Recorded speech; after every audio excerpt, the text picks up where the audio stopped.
this was all circulating around the base, that a giant had been killed, but no one was supposed to talk about it. I saw 3 long, bony fingers reach up underneath the door, curl up to grab it, and then disappear. When he came over to me, dude, he slithered over to me. And this giant comes out of the cave, and they're all frozen. And he starts running and firing at this giant. Well, the giant moves. He's got a spear in one hand, and he's running really fast and spears Dan and holds him up like this. Somebody yells, shoot him in the face, shoot him in the face. They basically decapitate him. Got closer, got closer, got closer. When he got about 15 yards away from me, I raised that 12 gauge and I blowed his head off. I feel something pulling at my leg, and I look over and there are 2 small gray entities pulling at me. And they're literally, I'm getting pulled off the bed. I reached my hand into this bush and I touched air. Couldn't breathe and I couldn't move because I know I'm seeing a monster. Hey, just before we hit record, can we not use my name? Sure. And I'm not gonna refer to anything officially. Like, I'm not gonna say Navy, Army, Air Force, Marines. I'm gonna leave it a bit vague. So, but it won't. You know, people will be able to fill in the blanks. And yeah, and I've never told this story before out loud, just in my head. So yeah, this is like yeah, ground zero. Okay, sounds good, man. That's fine with me. What should we call you? Charlie. What name should we? Just call me. Well, I'm gonna call a couple of the guys in my. I'm gonna call them just like Bravo 1, Bravo 2, Bravo 3. So you can just call me Charlie.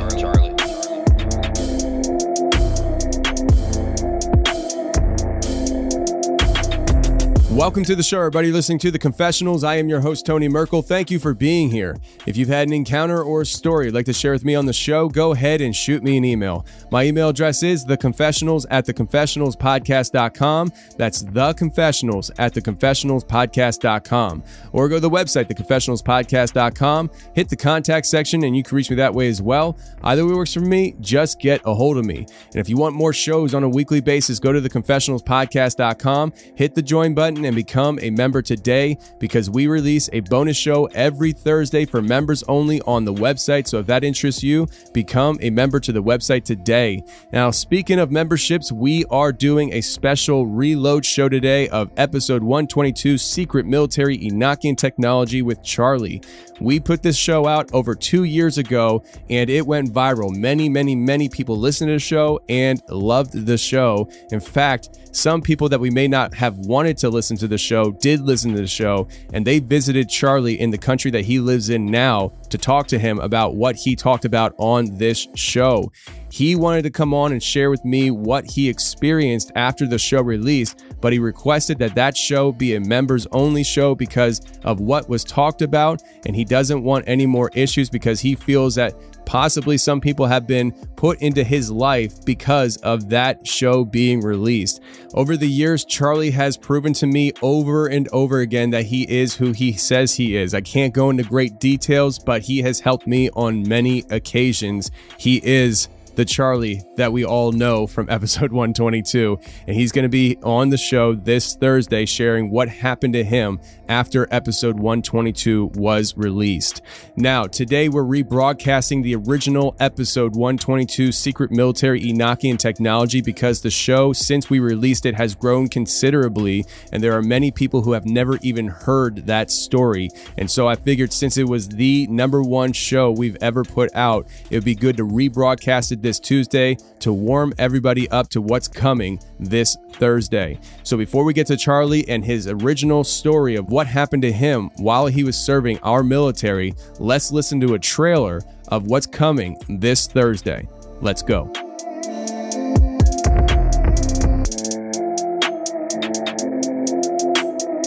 one day, just randomly, this is, I don't know, it might have been a month or so after we had our discussion. I'm at my house one night, and it's dark, so it's, I can't remember what time it was, but it was definitely dark, so it's way after hours. It's probably 9:30 or so. I get a knock on my door. I go answer it. I open the door, and there's two guys standing outside, and they're in street clothes, and they identify themselves, and they show me ID, and they are actually federal police officers of where I live. They were really friendly. They said, "Oh, I apologize that I had to come out to your house, but we couldn't find you any other way. We had to go to the land titles office to find out where you lived because, like by design, I keep my phone numbers and, I just stay as invisible as possible." And they said, "Well, would you be willing to come in and have a non-custodial hearing with agent so-and-so, so-and-so, and then another agent so-and-so, so-and-so from the NCIS?" I said, "Yeah." I said, "I don't have a problem with that." I said, "Can you tell me what this is about?" And they were like, "Well, we don't actually know. We're just tasked to come out here and exchange information with you." So I went and I got myself an attorney on retainer. I go to his office. We take a ride out to this particular federal building where the meeting was. Blah, blah, blah. We go to the elevator. We go up a certain amount of floors and we get out. And we get escorted to a particular room, which I quickly recognize as an interrogation room. So I sit down, and my attorney sits down, and I'm looking at him, and he's kind of like gotten pretty quiet at this point, and I can kind of start to see that this is more than he's bargained for. He doesn't really, I could just tell he was feeling nervous. Just put it that way. A few minutes later, 3 guys come in the room. 2 of them are from this federal agency, and then the 3rd one is the NCIS guy. They come in, close the door, introduce themselves, have a seat.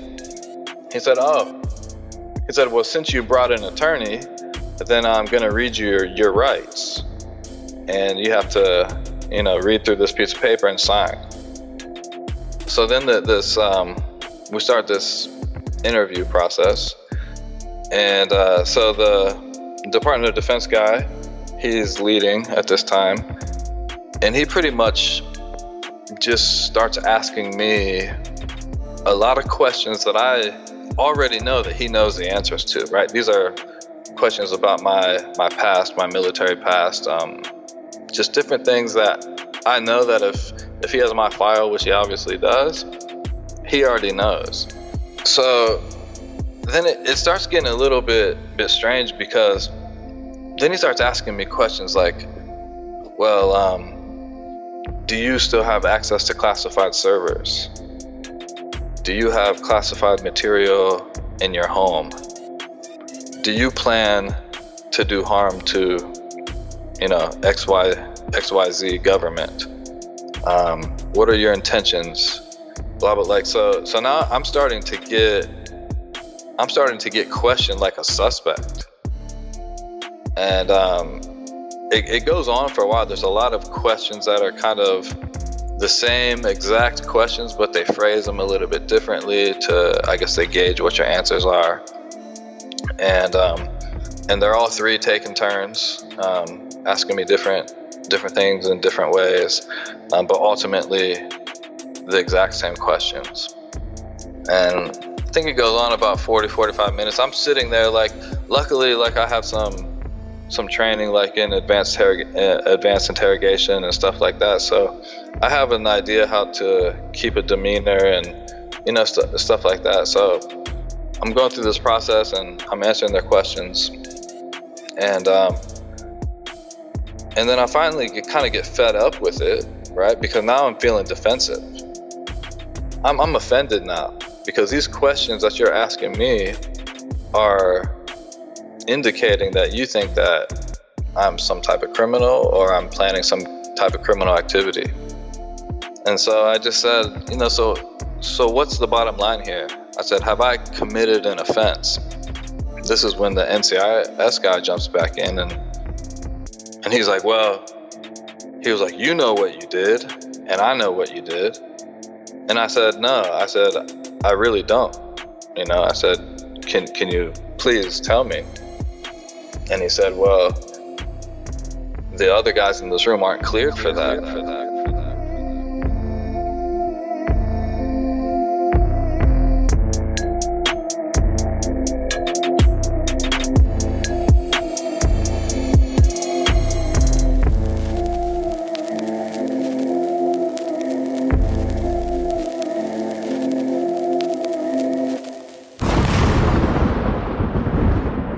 All right, today we got Charlie on the line. Charlie, how you doing, man?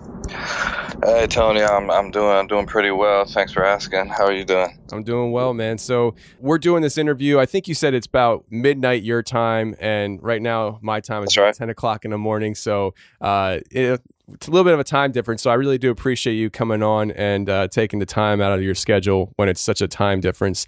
But today you have a story or stories to share with us that are, I think, very fascinating. Now, some of the things that we're going to cover today are going to be generalizations, because there's some things you don't want to go into specific details about. And so if there's any point in time that I ask you a question that you're not comfortable answering, just let me know and we can move on. But if you would, please just kind of walk us into these experiences and how it all started. Like, let us know where you're from, generally at least, and how old you are. How did this all unfold for you? Okay, yeah, no, that sounds good. Good place to start. First, I would actually just like to thank you for allowing me to be on the show and giving me a platform and listening. And also, I would just like to give a special shout out to Kevin.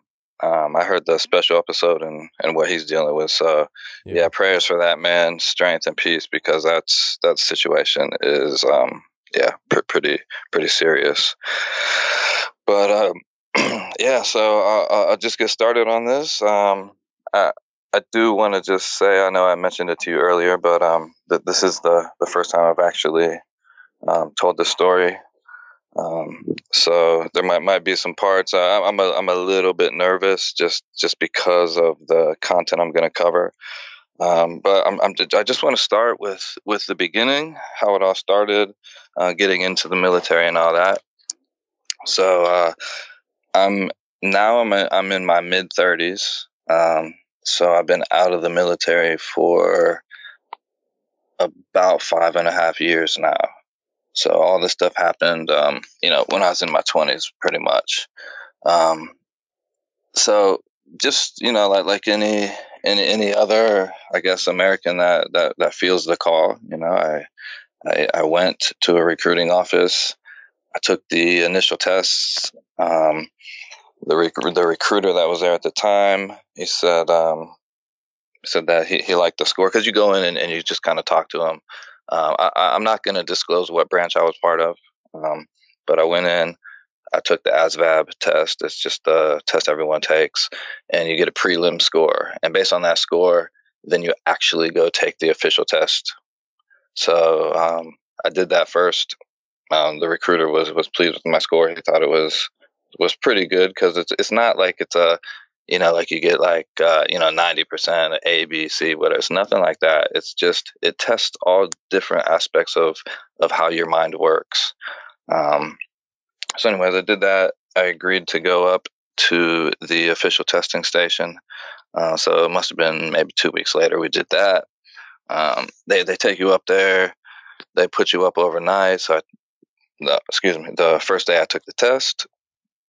Second day, I had the results, and then I talked to some detailers, and that's where you pick your job, right? So they offered me, based on my aptitude testing, they offered me some jobs, and I chose to go into a particular intelligence job, which was fine. I didn't know going into it, when all of it started, like where I would go. I thought maybe cryptology or something like that. But anyways, long story short, Intel. And So from there, you just you sign some papers. They get you all set up. They let you know roughly your leave date, where you're going to go off, and you go through the boot camp and all that. Now, luckily for me, I'm a bit older, so I already had some life experience.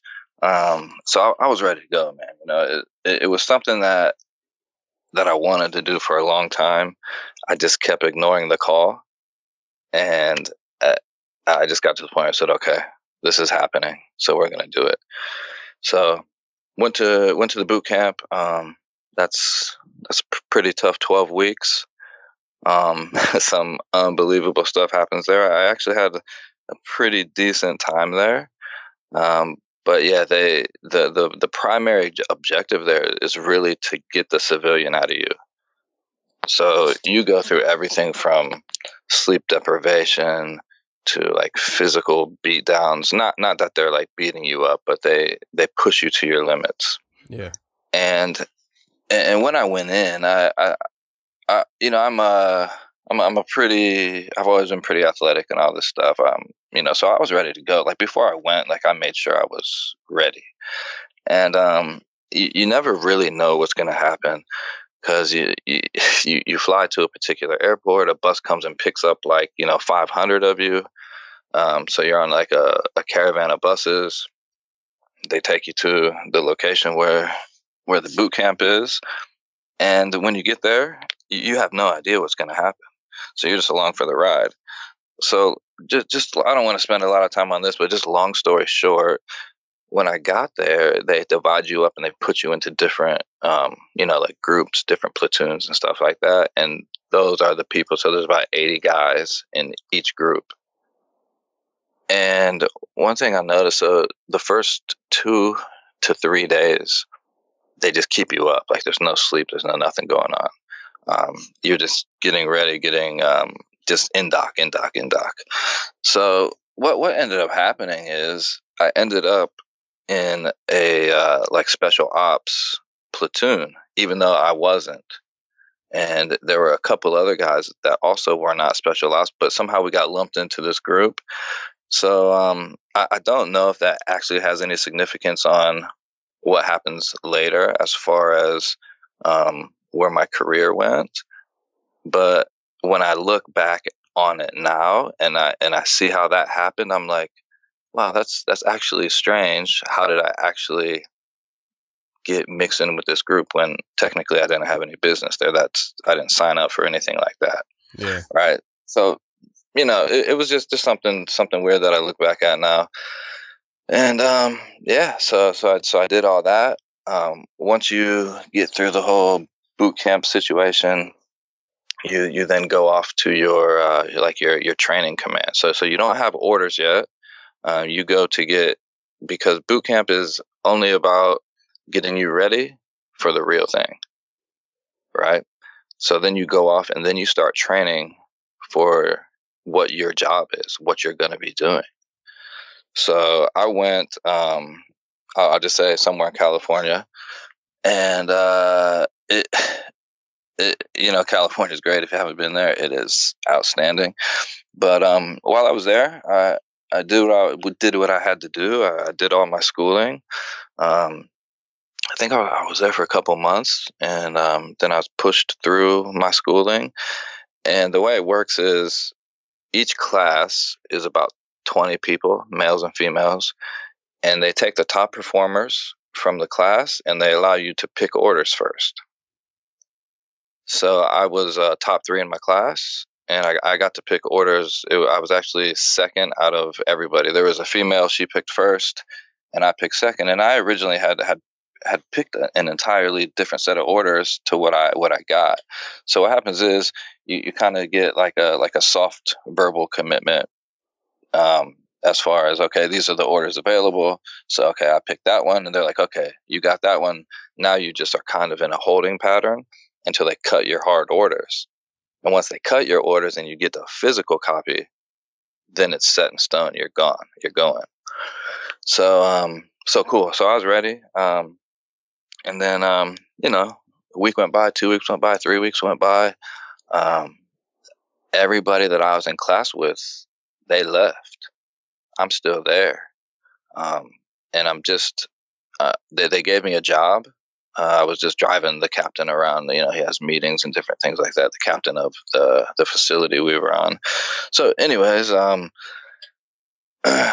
so I go and talk to one of the detailers at the training command, and I'm saying, what's going on with my orders, blah, blah, blah. He can't give me any answers. He keeps telling me he'll get back to me. So this goes on for, man, I think it was about 3 months, to be honest. And don't get me wrong, it's not that I wasn't enjoying my life, because, where I was awesome. But I was ready to get on with it. I just went through all this training, and I wanted to use that. I wanted to, help my country, which we did. I don't want to discount that at all. So finally one day I get called in, and the detailer's there. He's like, "All right, here's your orders." So I look at the orders, and it's not the orders I picked. And it also had a 24-hour evac date, so I had to be out of there within 24 hours. So that I thought that was pretty strange, because most people know where they're going. They have some time. Me, it was just pretty much, here's your orders and pack up, because you're leaving. Here's your plane ticket. Were you able to question that at all? Were you able to ask them, hey, I didn't pick these. Why am I being sent here? Is that something that, you don't even ask? You just have to go? No, I mean, I did ask. I did ask, and the detailer that actually gave me the orders, he had nothing to do with it, because it came down to him from somebody else, which may have come from, we don't know where they originate or why, but we do know ahead of time that you can be sent anywhere at any time for any reason. Okay. So, you know what I mean? It's just one of those things, like the detailer who actually ended up giving me my hard orders, he didn't, he wouldn't have a clue. He wasn't even, because he's not in the same like job community that I was in. Gotcha. He was just there doing a job. You know what I mean? He wasn't one of us. I mean, he was one, he was military, yes, but you know what I mean? He wasn't within our community. So his job, he was on, orders just to be a detailer, but he had a different job altogether. But the way that cycles and rotations work, when if you're not like in an active deployment part of your contract, then you might do any job, admin or what have you. So that's who he was. So yeah, so basically my orders were to an area, and I'm not going to say where exactly, because there's still people there working, and I'm just not gonna. But it was in the northwest of the U.S. So if you can just picture the Great Northwest, and it was an unconventional location. Just put it that way. So I show up. I fly into a particular airport, and someone picks me up from that command. And for the purposes of this story, I'm just going to call him Bravo 1. Now, this guy and myself became really, really close. We're still pretty close to this day. And he actually went through the story I'm about to get into with me. And yeah, we'll talk about him later, because there's some stuff going on with him too. So anyways, he picks me up, we chat, we talk, we drive like nearly 3 hours before we even get to where we're going. So it's a pretty remote location in the middle of nowhere, basically. And he takes me to my barracks, or actually we get on the base. He kind of shows me around where our facility is, where I have to report in the morning, and then he takes me to my barracks. And cool, okay, no problem. It's evening time, so I had enough time to get in there, get everything unpacked, get ready to go for the next day. So The next day was actually pretty cool because I didn't know what I was getting myself into, because all the schooling that I did, it led me to believe that I was going to be doing a particular type of intelligence collection. So I thought we were going to have basically like an objective. We would collect against that objective. We would take information and create intel out of that, and then we would, push that up the chain of command or laterally or wherever it needed to go, and that was it, right? So I arrive at this facility, and it's really cool looking. I mean, technically it looks like a prison. It has like a double fence with a dog line, and it's barbed wired all over the top, and there's cameras everywhere, and I'm the FNG, right? I'm the new guy, so I can't even get into the building. So I have to, before you even get into the lobby, you have to go through 4 doors. So I have to buzz myself in to each door to get through each section. And there's guards there, and they don't know me. And I'm in uniform, and it's understood that I'm reporting for duty. But it's just a weird experience. So you get in there, so you're kind of in the waiting area, and it just looks like a pretty normal military building. They got the flags on the wall, they got pictures of everybody in charge, and you're just kind of waiting. And then someone came to get me at that point to take me down to where I was going to go. And this is when I kind of thought I was in over my head, because what happens is we start going down levels, and we're down, I don't know, 3-4 levels below the surface level, because it's only a 1-story building. And to get here, we had to go through more security doors and all this stuff. And in the first room that you walk into, Tony, it's like if you've ever seen those old NASA videos where you got all the people sitting at the control tables and there's monitors all over the wall. That's what this place looked like. Wow. And it was the real deal. There's people from other countries' militaries in there. In the bigger scheme of things, I didn't really work with those guys. Not directly. We worked indirectly together. So I didn't work in this particular room, but I had to walk through it to get to where we actually work. So there were some adjacent stations behind all that. And to get into there, you had to go through another door with a safe combo and all this stuff, right?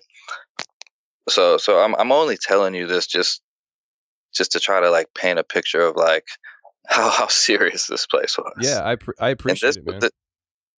Yeah, it's crazy. And this was pre-Edward Snowden, because I was in when Snowden dropped the info, and everything got even tighter after that. But that's neither here nor there. But so this is pre-Edward Snowden, and this place is locked up tight.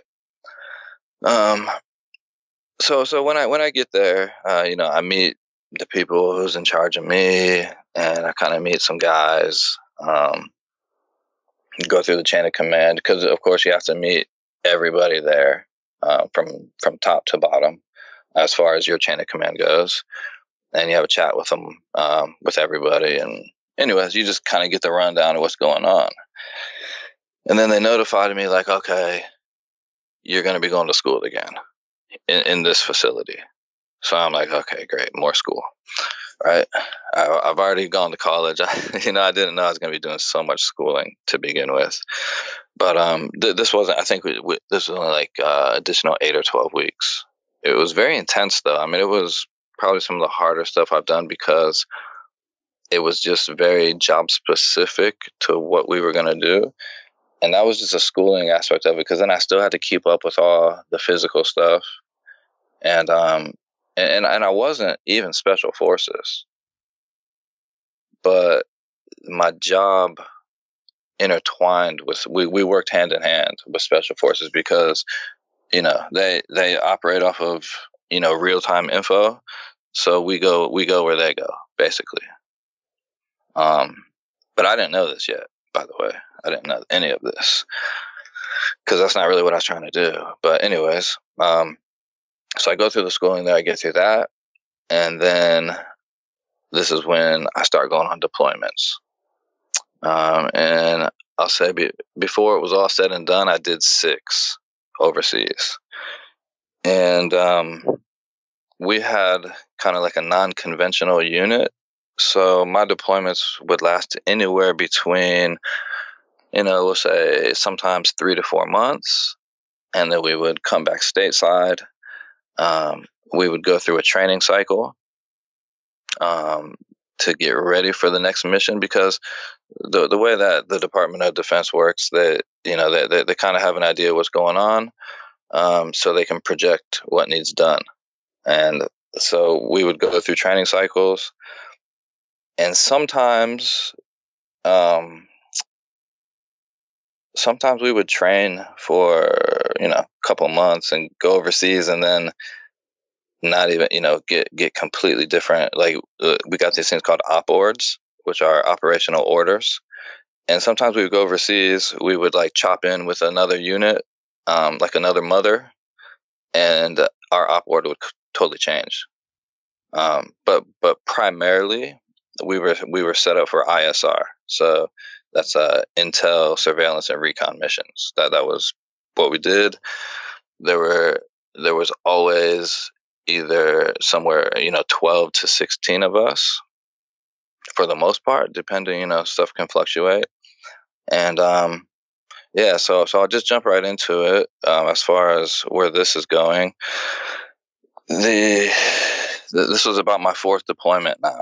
So I had some decent experience under my belt. Knew my job really well, and had some real life experience. So this particular deployment was strange because we just came back from a previous deployment, and also I'll just say that they usually keep the teams together as long as we're performing well. So we get back, 4th deployment. Well, we're only back for about 2 weeks, and then another op ord comes in, and instead of deploying the whole crew, or the whole team, they're deploying 8 of us, and then they're deploying 8 scientists. And now this isn't uncommon, because a lot of times we would like meet up with the scientists once we got to certain locations. And when I say scientists, these guys are, they work for like UCLA and Johns Hopkins. They do all like the just the over the top technical stuff, experimental stuff. So these are some of the smartest men and women you'll ever meet, or that I've ever met. So it was already strange. And another thing that was strange is that they didn't really tell us what the mission was. We just got an op ord to deploy to a specific location. We had to go board it was a scientific research vessel. So it was basically a ship that was it was flagged to a different country. So we flew into a different country. We boarded this ship, the 8 of us. So it was the 8 military personnel and 8 scientists. And then on board, there was they had their own ship's crew. So there were about 35 or so guys that were working on that ship. They were, that was just their job. Okay, so I just kind of made some notes. I'm just going through. I don't want to miss anything. So yeah, that's understandable. I'm not dragging, am I? No, you're doing fine. You're doing fine. In fact, I was just going to say, okay. I appreciate you drawing the details out for us and stuff, because I know that what you experience, I think that there's a lot of background information that needs to go with it as much as possible. So what you're doing, I think, is actually really good. Okay, good. Yeah, I'm just trying to paint the picture. So glad to hear that. All right, then. So we board this ship. We have all our gear with us that we're going to take. The scientists have their gear. And like I said, this whole thing was a little bit strange, because still up to this point, we don't know what what exactly we're doing. You know, we assume that it's like within our realm of, you know, of operational capabilities, but we don't know. So it's kind of weird. Like even LT, he didn't know, or if he did know, he really did a good job of not letting us know that he knew. But anyways, neither here nor there. So what happens is we get out into international waters, and then LT calls a briefing. So this is basically like mission prep stuff. Let us know what's going on. So we all go to the skiff. It's just us and the scientists in there at this time. And LT lets us know that we're going on a search and recovery mission. So we're going to actually disembark and be on the ground somewhere. And we're looking for a particular downed aircraft. And see if we can. So there's a few objectives here. So obviously we were going to search for survivors. And then another thing we had to do is we had to find the aircraft, and we had to basically extract as much data we could from the, you know, the computers and stuff on board, and then destroy it, just in case, because where it ended up being was in an area known to be hostile, and obviously you don't want other people to get what you have, right? Especially on a and still, and I don't want to jump ahead of myself, but this was particularly important because of the type of aircraft that was actually down, and we'll get into this later because it's, Tony, it's weird, man. It's weird. Yeah. And so and then there was another deviation from protocol, which was really strange. Usually when we're on a search and recovery, we get isolation preparations, meaning everyone that's gonna ever deploy behind enemy lines has to go through an ISO prep contingent, and all that really means is it has some very detailed, very personal information on it, so that if I'm overseas and I get captured by the enemy and I'm beat to hell and I'm barely conscious, you know, you guys can swoop in, ask me one or two questions that would only be on this ISO prep and that only I would know. And if I answer those correctly, then you know you have the right guy and we can get the hell out of there. Right? So we didn't have any ISO preps. We didn't know who we were looking for. We didn't know what type of aircraft we were looking for. What they gave us like a general Latin long of the I guess the crash site, and then I guess we were so scientist heavy because they had a lot of sensitive equipment with them that could pick up particular frequencies and stuff like that. So they had a whole array of frequencies that they could scan for to try to help locate this aircraft. So we're getting ready to go, and I'm already noticing, like I've already told you about a few of the things that were weird that didn't quite add up compared to previous missions. And then these scientists, like a handful of them, I knew, and one or two of the guys I knew pretty well just from previous times. And these guys are just regular cool guys, man. They got families at home. They're not out here trying to get into too much trouble. You know what I mean? And I could tell, man, they were scared. We were chatting, because another thing is too, we're on a 36-hour boat ride before we even get to our disembarkation point. So we had to go. Yeah, we had to go quite a ways, and we're also on a ship that is it's a scientific research vessel, so it's not that fast. It's not a warship. It's nothing like that. It's just a ship. So I guess I don't know what they have to go through to get permission to go into certain areas for whatever. So all that happens, outside of my pay grade.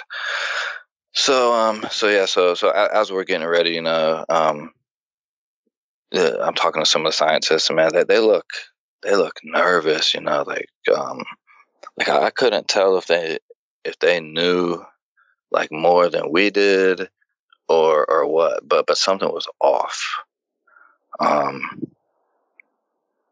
Yeah, so the like my spidey sense basically was tingling. You know what I mean? Yeah. So anyway, so we finally arrived. So we are roughly like 2 nautical miles off of our 2 nautical miles outside of where we're going. So at this point, we're expecting to make landfall, go 2 days in. Once we find the site, we were gonna spend about 12 hours there, do what we had to do, and then 2 days out, and then back on the ship, and then done.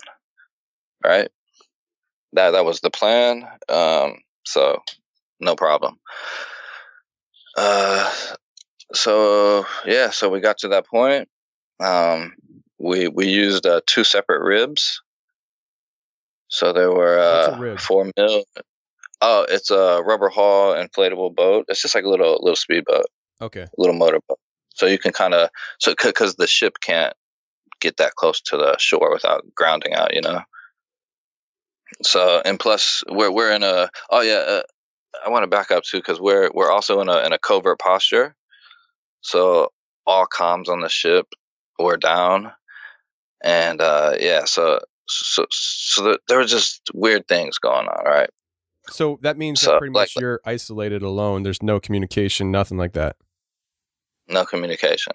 We have like some HF frequency, which I'm definitely about to talk about here in a minute, because we took some obviously comms so we could talk to Alpha Kilo, which is the ship, which we called Alpha Kilo for this particular mission.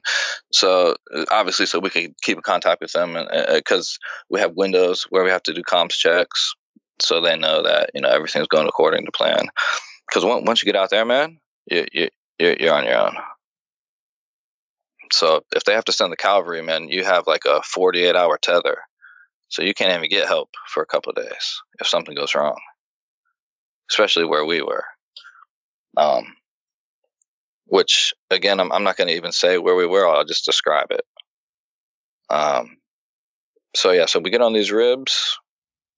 We speed off to the shore, and basically we roll up on a beach, and we have like the ribs come equipped with a lot of different stuff, and they have like netting you can put over them. So we kind of like hit them a little bit because the beach had like it was a little sandy, it was rocky, and it had like a lot of like driftwood, and so it's this type of area. So we were able to like put the ribs up against some of that stuff and then net them. So just put a net over them to kind of hide them, right? Unless you're right up on it, you might not see it. So that's fine. So the area, I'll just kind of describe the area. It's like a rocky woodland area. It was a cold time of year. It wasn't snowing, but it was pretty chilly. And like I said before, it was an area that we could consider hostile. Like if we ran into people, it might go off.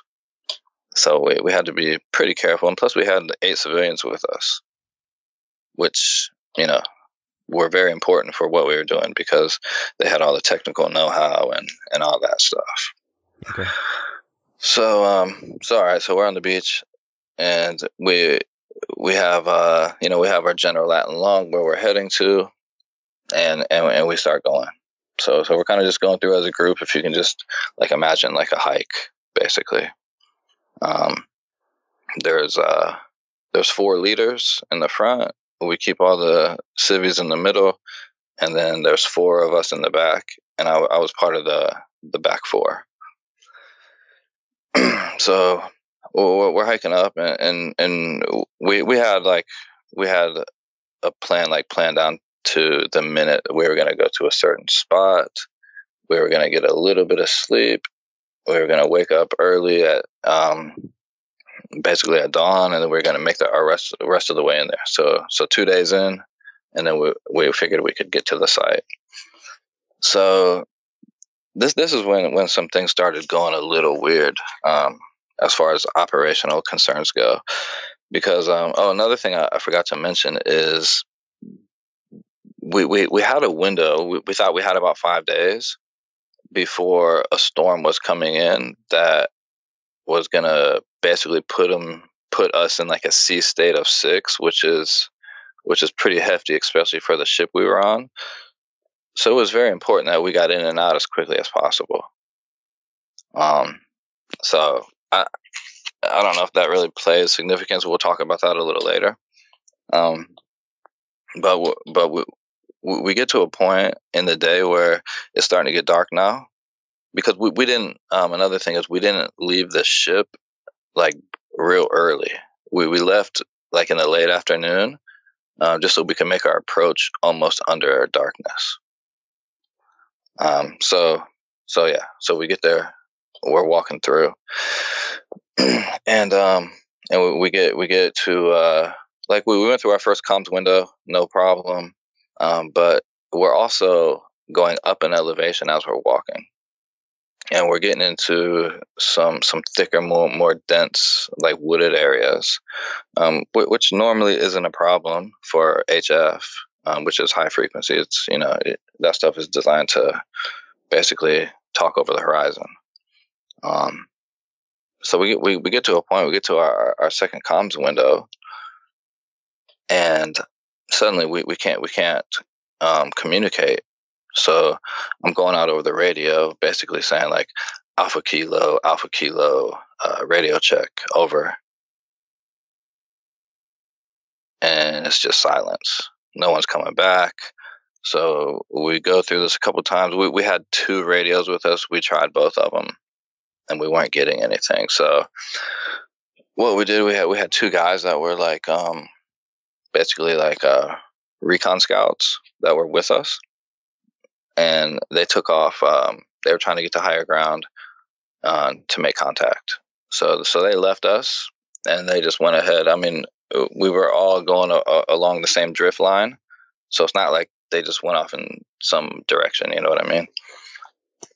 And so that night we kept walking. Those guys kind of double timed it, and we didn't hear from them for a few hours. And now it was time to camp. So we kind of there's a particular way we set up in these situations. So anyways, we set up camp, and the 2 scouts that went out, we never heard from them. We couldn't reach them on comms. So something strange started happening where, because we all had like individual comms, so we could communicate with each other within like 1,000 meters, right? And now these comms are playing up too. So if I'm not like in earshot of you, we can't communicate like verbally, which was also weird. Things were malfunctioning now.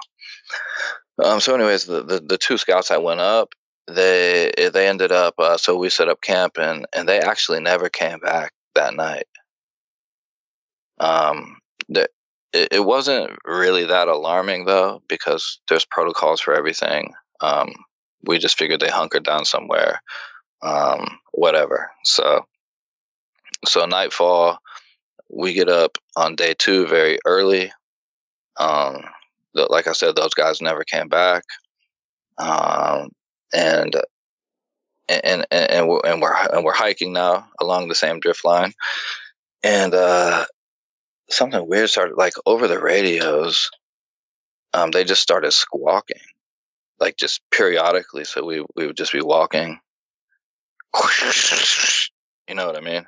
It just like squawks in your ear, and you're like, well, why is this happening? It was just abnormal, very abnormal. So it happened a few times, and it's not like we couldn't hear anybody. Like it didn't sound like anybody was trying to call out to us, but the radios would just squawk. yeah, I don't really know what else to say about that. So that happened. So as we get up the, get up a ways, and we're walking probably maybe a few hours into it now on day 2. The recon guys, they met back up with us. So they just said that they got to a certain point. They still couldn't contact Alpha Kilo. They were exhausted. They camped out. All good. Like, another thing I should say is these guys they were very highly trained guys. So you don't have to worry about them. If you don't see them for a while, they're okay. You know what I mean? So this isn't even that abnormal that they had gone off and all that happened. Okay. So you know what I mean? Am I dragging? Just let me know if I'm. No, you're fine. I'm assuming. I don't know. I don't want to put words in your mouth, but I mean, I have a friend that was a Navy SEAL, and he's highly trained, and he pretty much can survive in any environment. I'm assuming that's kind of same type of guy you're talking about. Yes, we are. Yeah, those are the type of guys we're with. And I'll just say this too. This is like an interregimented group too. So it's not just like one branch. It's a few guys from a few places. Gotcha. And these are all like very highly trained individuals. So yeah, you're right on the money. You're right on the money. So we met back up with them, and we kept it moving. Just we really needed to reach this objective, because now we don't have comms with Mother, and like I said, we got a storm looming, and it's just we're just. I don't know. It was just feeling strange, man. It wasn't going as according to plan like it normally does. Because pretty much when we plan these things so meticulously, stuff tends to happen as it should. So yeah, take that for what it's worth. Yeah. So I'll just fast forward a bit, because nothing else really happened until we got to the site. So we finally do get to the site of where the aircraft is. And we actually, the Latin lung was pretty spot on. The scientists had some gear out where they were picking up some like very low frequencies, like below 10 hertz. And that's pretty low. And I don't know if it was emitting from the aircraft, but it seemed like it was, because it was peaking as we were arriving, right? So anyway, this is kind of when the story starts getting interesting, because we see this aircraft, and it's you can see a trail. Like, it doesn't look like, have you ever seen like a commercial airline crash, and it's got this big trail of debris where it's smashing through trees and all this stuff. Like, this wasn't like this. You could see where it kind of like crashed through the canopy of the foliage, and it did bang up like a couple of the bigger trees, but then it was just like sitting down in a valley. Was it kind of like it crash landed from like a vertical angle instead of like a horizontal angle? Is that what you're trying to describe? Exactly. Yeah. Okay. Yeah, yeah. So it almost came straight down instead of on like a vector. And I guess, I don't know. At the time, I didn't really think it was that weird. I just thought, oh, okay, there, we found it, and we were still pretty far away, because it was actually in a valley, and we had to climb down like about 50 feet to actually get like on the surface that it was on. But right away you could see that this was it was a very weird aircraft. So this thing was from our perspective before we got up to it, it was jet black. It was kind of like, I guess, the size of maybe like a 737, but the wings were different. So the wings weren't quite as wide, and they were pushed to the back, kind of like you would see like a NASA space shuttle. It wasn't the same shape as that, but it was kind of, how the wings are kind of on the aft end of those ones. Right. And so it just had a weird look. I hadn't seen an aircraft like that before, and I had seen a lot of aircraft up to that point. So anyways, we climbed down, and we all kind of have our jobs to do when we get there. So because of my specific job, so I had to go into the fuselage. My instructions were to extract all the data. So basically plug into all the computers that were on board, extract everything I could. Then we would perform emergency destruction on those hard drives and stuff like that. And then, like, just for good measure, we would put thermite over everything and basically melt it all. And then before we left, I guess we were going to detonate a local EMP just to make sure to wipe out everything. But I didn't know anything about that because the scientists were dealing with the EMP part of it. I didn't learn that until later, till we were about to leave, which isn't really a big deal, but that's just weird that we didn't even know about anything like that. Because we had to set it on a timer to make sure that we could get far enough away that it wouldn't, mess up our gear. Because we had gear too. And I don't know, maybe that's the reason why our radios were playing up to begin with. Maybe, I don't know. It doesn't really matter, to be honest. So we climbed down. We started approaching this plane, or I guess this aircraft. And like as you get closer, you can start to see more detail.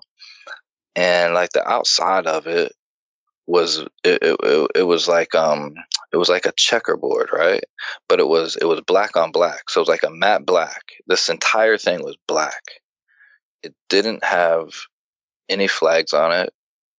As we got closer, like it didn't appear to have any like traditional weapon systems that I have seen, anything like that. There were some parts that looked like maybe something got like tore off or something, but there wasn't a lot of damage to it that we could see at this time. So we kind of get up to it, and while we're there, we set up security. So some guys are just on security. Some guys have different jobs to do. The scientists, they all have their stuff to do, right? So they start breaking out their gear, and it's getting dark now. So we set up lights and stuff too. So now we're on site. We got 12 hours to do what we have to do, 12 hours or less to do what we have to do, and then get out of there. So I'll just explain more about the aircraft. So when we got up to it, man, like it was, like I said, it was like a checkerboard. So like, but every other check on the craft was like a ceramic tile almost, but it was super cold. Like all the ceramic tiles were like way colder than it should have been. So I don't know if they were being like cooled from the inside, because as we found out when we did get inside, it still had power inside. So it wasn't like a completely dead ship. So anyways, we worked our way around, like to the aft end, I guess on the side that we couldn't see as we moved around. And that's where we saw there's like a big tear in the side of it, which obviously we concluded, okay, this is what brought it down. Now we didn't know why. We couldn't tell. It didn't look like an explosion from the inside. It didn't look like they got hit. So anyways, there was a tear in the side. So something had happened. So we work our way up, and we actually breach in through the doors, like just behind the cockpit. And as you walk in, I don't know, have you ever been on like an aircraft that's set up for anything other than transport? Not that I can remember, no. Okay, so this looked like it just looked like a traditional like workspace. So you had like once we got inside, like I said, the lights were still on. That was fine, and there were just different workstations that did they're set up for different things. If you've ever been on a ship or a submarine, and you've ever been through any of those workstations, it was set up kind of like that. So obviously each station has a different function, and it seemed to be pretty intact. There wasn't really much noticeable damage on the inside.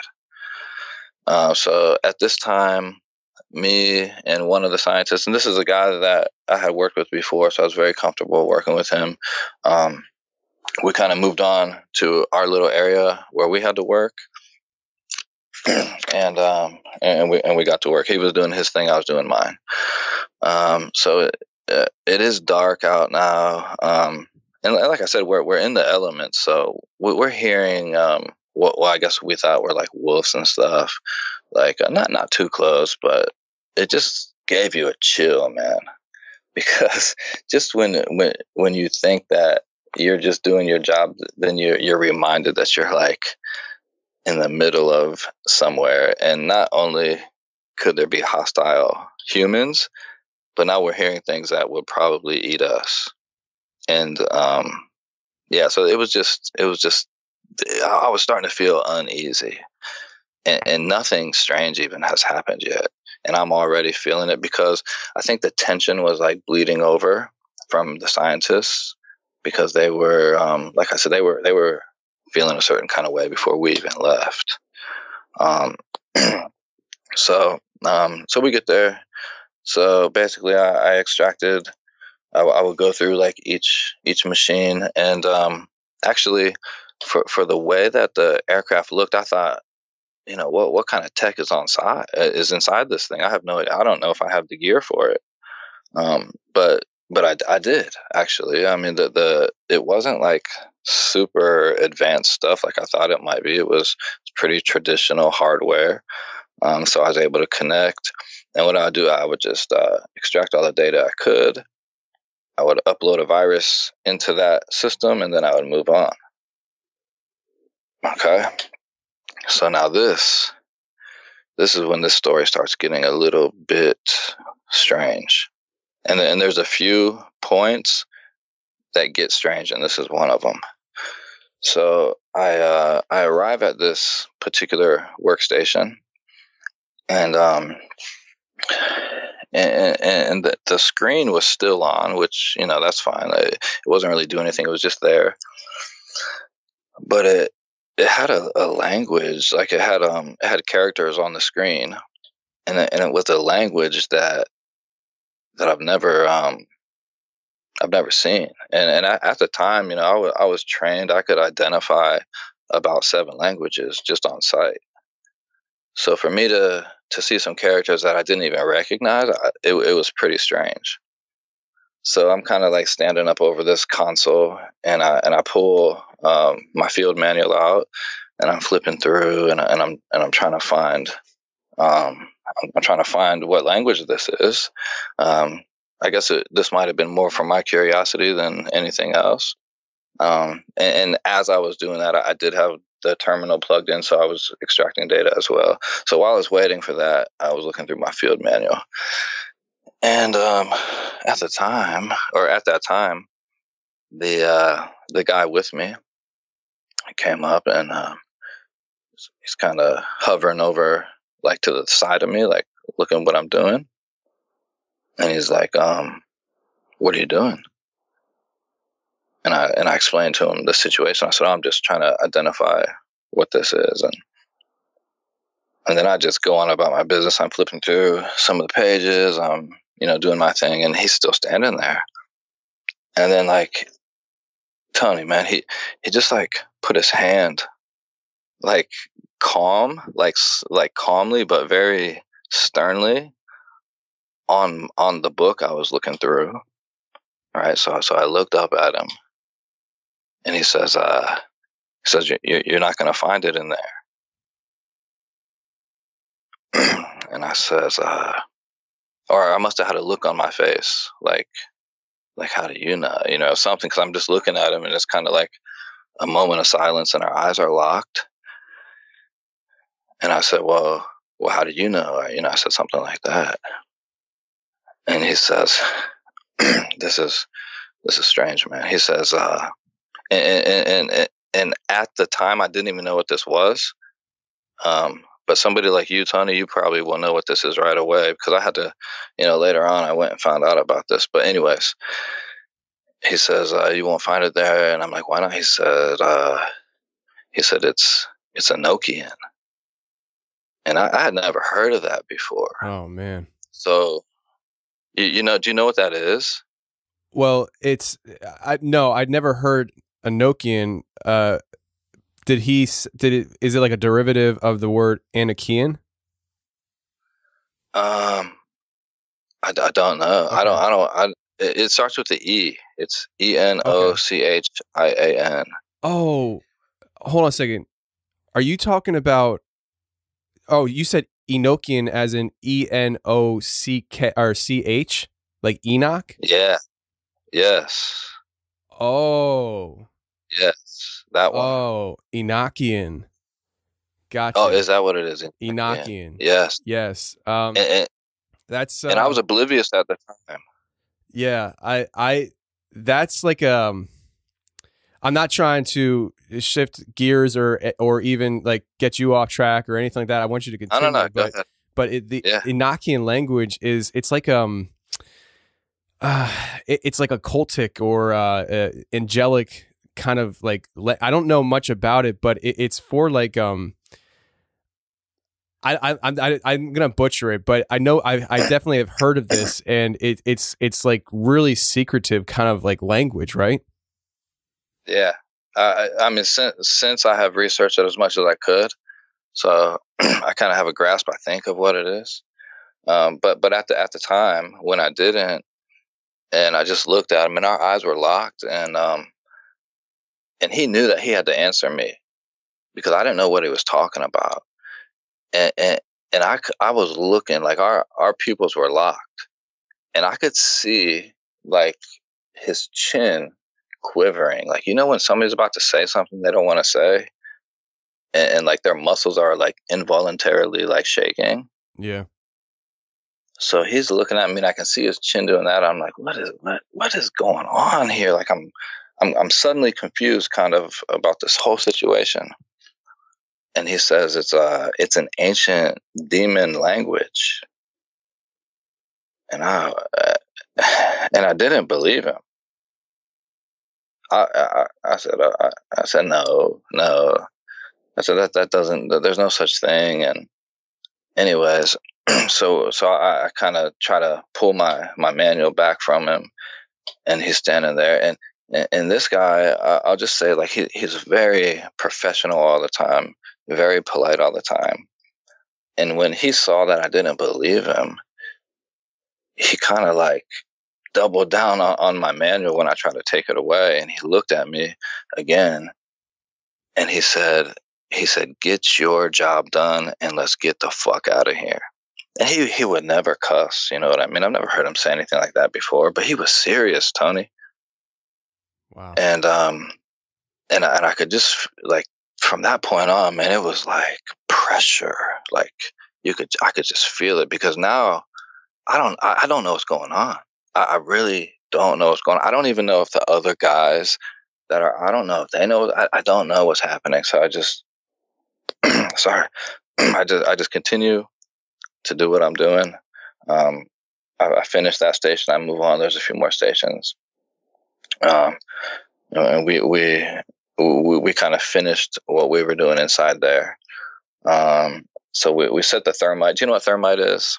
Yeah. It's okay. So we had these little, like, they're just little strips we put on top of basically each console when we're done, and we just light it up, and that thing just gets so hot that it just melts through the entire thing. So that's like typical if we're trying to destroy stuff that we don't want anyone to ever recover. And like I said, like, just if I go back to describing the inside of the aircraft, it wasn't crazy looking. Like, from the outside I thought, oh man, this looks like Star Trek, but on the inside it wasn't really. Like, the cockpit, I didn't go in the cockpit, but the door was open. I could see in it. It looked pretty traditional. It was very high tech, but it looked, pretty regular. And also, Tony, there's no sign of life. I forgot to even mention that. Where's the crew? There's nobody there, which was weird. Yeah, so I finished what I had to do. So I went up, and then I just kind of took a security watch, to wait for everyone else to finish what they were doing. And man, so as you can imagine at this time, like I'm not telling anybody what's happening, because Bravo 1, which is the guy I told you about that had originally picked me up, he was there too, but he was doing something else, job specific for him. So I didn't even mention this to anybody else. So this is all like marinating in my head, and I'm still not sure if I believe what this guy said at this time. I just don't know. It's the most bizarre thing I've ever heard. And why would, it's not time to joke. So I don't think he was trying to play a trick or anything like that. And yeah, so I just left it at that. And I waited for everyone to finish. So basically that was night. So we were there about 12 hours. Actually, we were only there for about 10 hours. But by that time, it was day breaking the next day. So we had to start hiking out now. And as we're hiking out, we all gear up. I kind of had a chat with Bravo 1. Well, so remember I told you there were 4 in front, the 8 series in the middle, and the 4 in the back. Yeah. So once we reestablished a formation, and we started leaving, we were kind of talking, and I had mentioned it. I'll just call them Bravo 1, 2, and 3. So I mentioned to them, kind of I was just feeling them out, saying what's going on here? What do you guys think that was? Because another thing, I can't remember if I mentioned or not, but that aircraft didn't fly a flag either. There were no tail numbers. There was no flag. There's no identification. And I've never seen that before. It was just weird.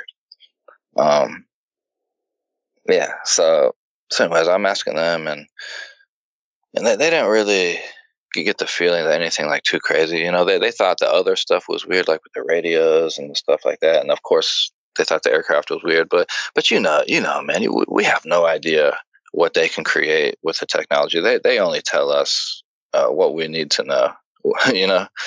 Especially as consumers, they only tell us about things that they can profit from.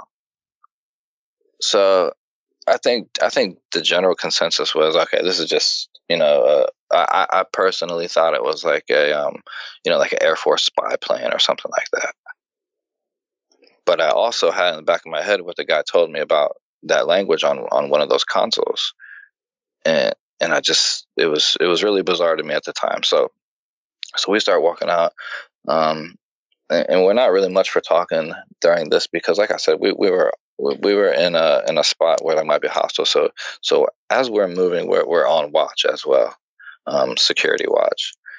And like I said, the pressure is building, and I got the feeling, man, we were walking out of there, and this might have just been my paranoia. But I just got the feeling that something was now watching us. Now, whether it was the pack of dogs from the night before, because I told you we heard this howling and stuff. I don't know. I just got this, you know what I mean? You ever just have that feeling? Yeah, absolutely. Yeah. So I had that, and I shouldn't have had it at that point. I should have been ready to rock on top of my game, but I had this nagging feeling. And I kind of mentioned it to the other guys, man, I feel funny, man. Did you guys see any movement? Da da da da da. And they're like, no. But then, as we moved, they started also getting this feeling. And so we kind of took breaks periodically, because remember, we're with some civilians too, and we're going through some pretty rough terrain. So we can't just jog it out. So and we are carrying some, or especially them, they had some pretty heavy gear. We had our typical gear, I don't think it was much of a problem for us. But anyways, so our next little resting point, we kind of grouped up, spoke to the guys in the front, got a read on them, see how they were feeling, and I think at that point, like, everybody was kind of feeling something off for sure. So just to be safe, we got into like a defensive posture, like just like a defensive movement posture. So we were kind of surrounding the civilians, and we were moving with a purpose from this point on, until we got to our first point of like rest, because we were going out. It was the same way out as we went in, so we were going till dark. We were going to camp, sleep some, get up and get out of there. Hopefully be down to the beach sometime in like the early afternoon. That was what we were all shooting for. So the radios still weren't working. We hadn't had contact now. It's been over 24 hours. Actually, it's been closer to a day and a half now, and we haven't had contact with Alpha Kilo. And it just, yeah. So the pressure was building. We were ready to get out of there, but we know we had one more night. So we got to a point, and since we had decided to go into condition 1 and defensive posture and all that stuff, we kind of we found a point to rest, to set up camp, basically, where there were 2 high points about 500 meters apart, and between those 2 high points, like in a straight line, we put one scientist like roughly every 20 meters and stuff. So every 20, 30 meters, there was one scientist that would lay there. And there's a few reasons we do stuff like that. It's basically so if there is some type of ambush or something like that, that not everyone's getting hit at the same time. Right. And then the 8 of us, the 4 on the peak in the front, and then the 4 on the peak in the back, we had Overwatch.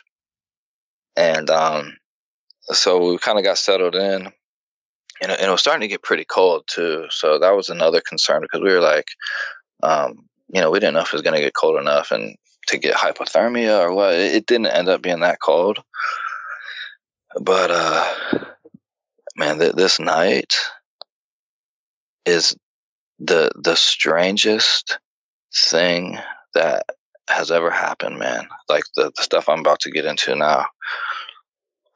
So the scientists are down. It is it's almost dark now. The sun's not down, but since we're like under the trees and stuff, it's pretty dark. And it's typical like sounds of, that you would typically think you'd hear in the forest. So it was nothing strange there. All conditions seem normal. And the way that we do these type of things, when we have to be on alert, 24/7, since we had 4 men, we all would like sit down with our backs to each other and lean our left shoulder against the next guy. So there's a few reasons we do that. One is to make sure we keep our rifle in our right hands. And another reason is so 2 guys can sleep at a time while the other 2 guys have like a 180-degree vector that they can see. That's smart. Does that make sense to you? Yeah, that makes a lot of sense. So that makes sense. Can I ask you a question? Yeah. Before we go any further, with that, what you just described and stuff, and this is really off topic, but I'm going to kill myself if I don't ask this question. What happens if somebody's left-handed and they use their gun in the left hand? It doesn't matter, because you're trained to shoot them both. Okay, gotcha. All right. Because there are lefties. I'm a lefty, but I shoot a rifle right-handed. Gotcha. I do too. Yeah. I wasn't sure if it was the same for everybody or what, but I'm left-handed, but I shoot right-handed, and so I wasn't sure. Oh yeah, yeah. I think like when my dad had taught me how to shoot when I was young, I learned how to do it right-handed anyways. But it doesn't matter. You do enough shooting on both sides that you can be pretty proficient. But since the society is right-handed dominant, that's kind of just how it goes, I guess. As you know. Since you're left-handed, we get all the spirals on the paper on the left side, and the desks at school when we were young. Yeah, so Yeah. Okay, so let me get back in here. Yeah. Okay, so we had the guys. So like I said, they were about 500 meters up. We had the scientists on a string, kind of in the middle of us, in all of our views. And then we were set up like in a vector formation, so two guys could get some rest, and then when they were done resting, the other two guys could rest, and we would still have the same coverage, visually, and we also had optics and stuff, so we had night vision and FLIR and stuff like that. So yeah, that's helpful in a very dark forest. So I guess we'll just go into it, man. The night's going on. I'm on a resting cycle. And man, just what I'm about to tell you, man, is weird, and just gonna kind of need for you and the audience, man. You got to decide for yourself, because to this day, like, some of this stuff I'm just not really sure about, and it still has me messed up a little bit, It's just weird. So, like I said, I was kind of sleeping, but you have to understand too, like, we're not really sleeping. Like, our brains are always turned on, even though my body was resting. So I'm just sleeping. And you remember back in the day we had the iPods? Oh yeah. So I had an iPod in one ear. And I'm only bringing this up is because I remember the song that was playing whenever I kind of got woken up, even though I wasn't really asleep. But so it's just all quiet. And then I hear, this is Bravo 1 now, right? So the guy I know pretty well, he's on watch, so he's awake. And like in the military lifestyle, like, we're all really, really familiar with each other. So we have either nicknames for each other, or we call each other by our names, or whatever, right? So when somebody calls you out by your job title, then you immediately just subconsciously know that it's serious and it's about business. Okay, so I'm kind of in a sleep. I'm resting.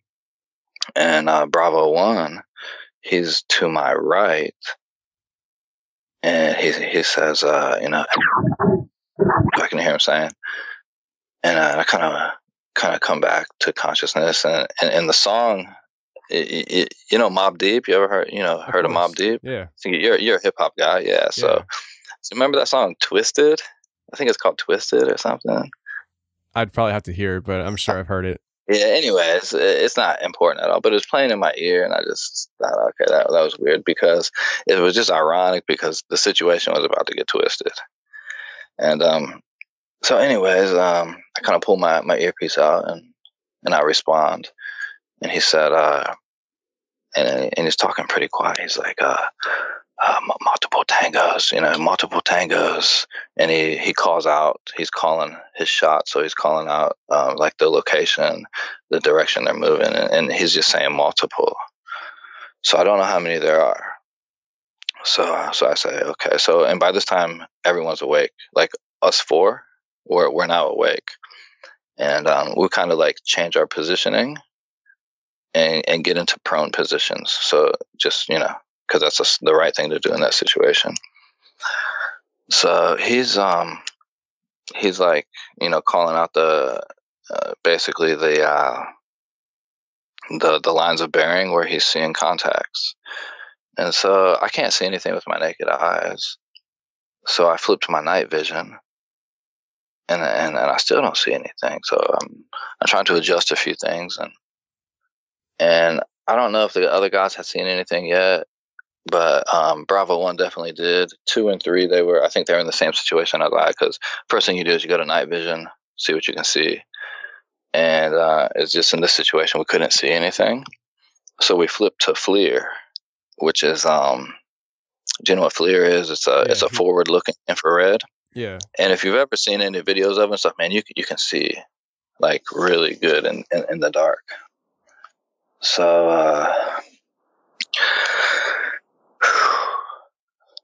We flipped to the FLIR, man, and what I observed was I don't even know how to say it, man. I could see, like, when you look through FLIR and you're looking at a person or you're looking at a vehicle or something, like, you can see the entire thing because it's emitting a certain type of heat that is in a certain spectrum that the FLIR sensors can pick up. So it's almost not fair. But man, and this is haunting, man. So I see these things, right? And I don't want to say things like because I don't even know what they are. But what I'm observing is basically, and there were like 20 of them. I could see like 20 sets, man, and they were these.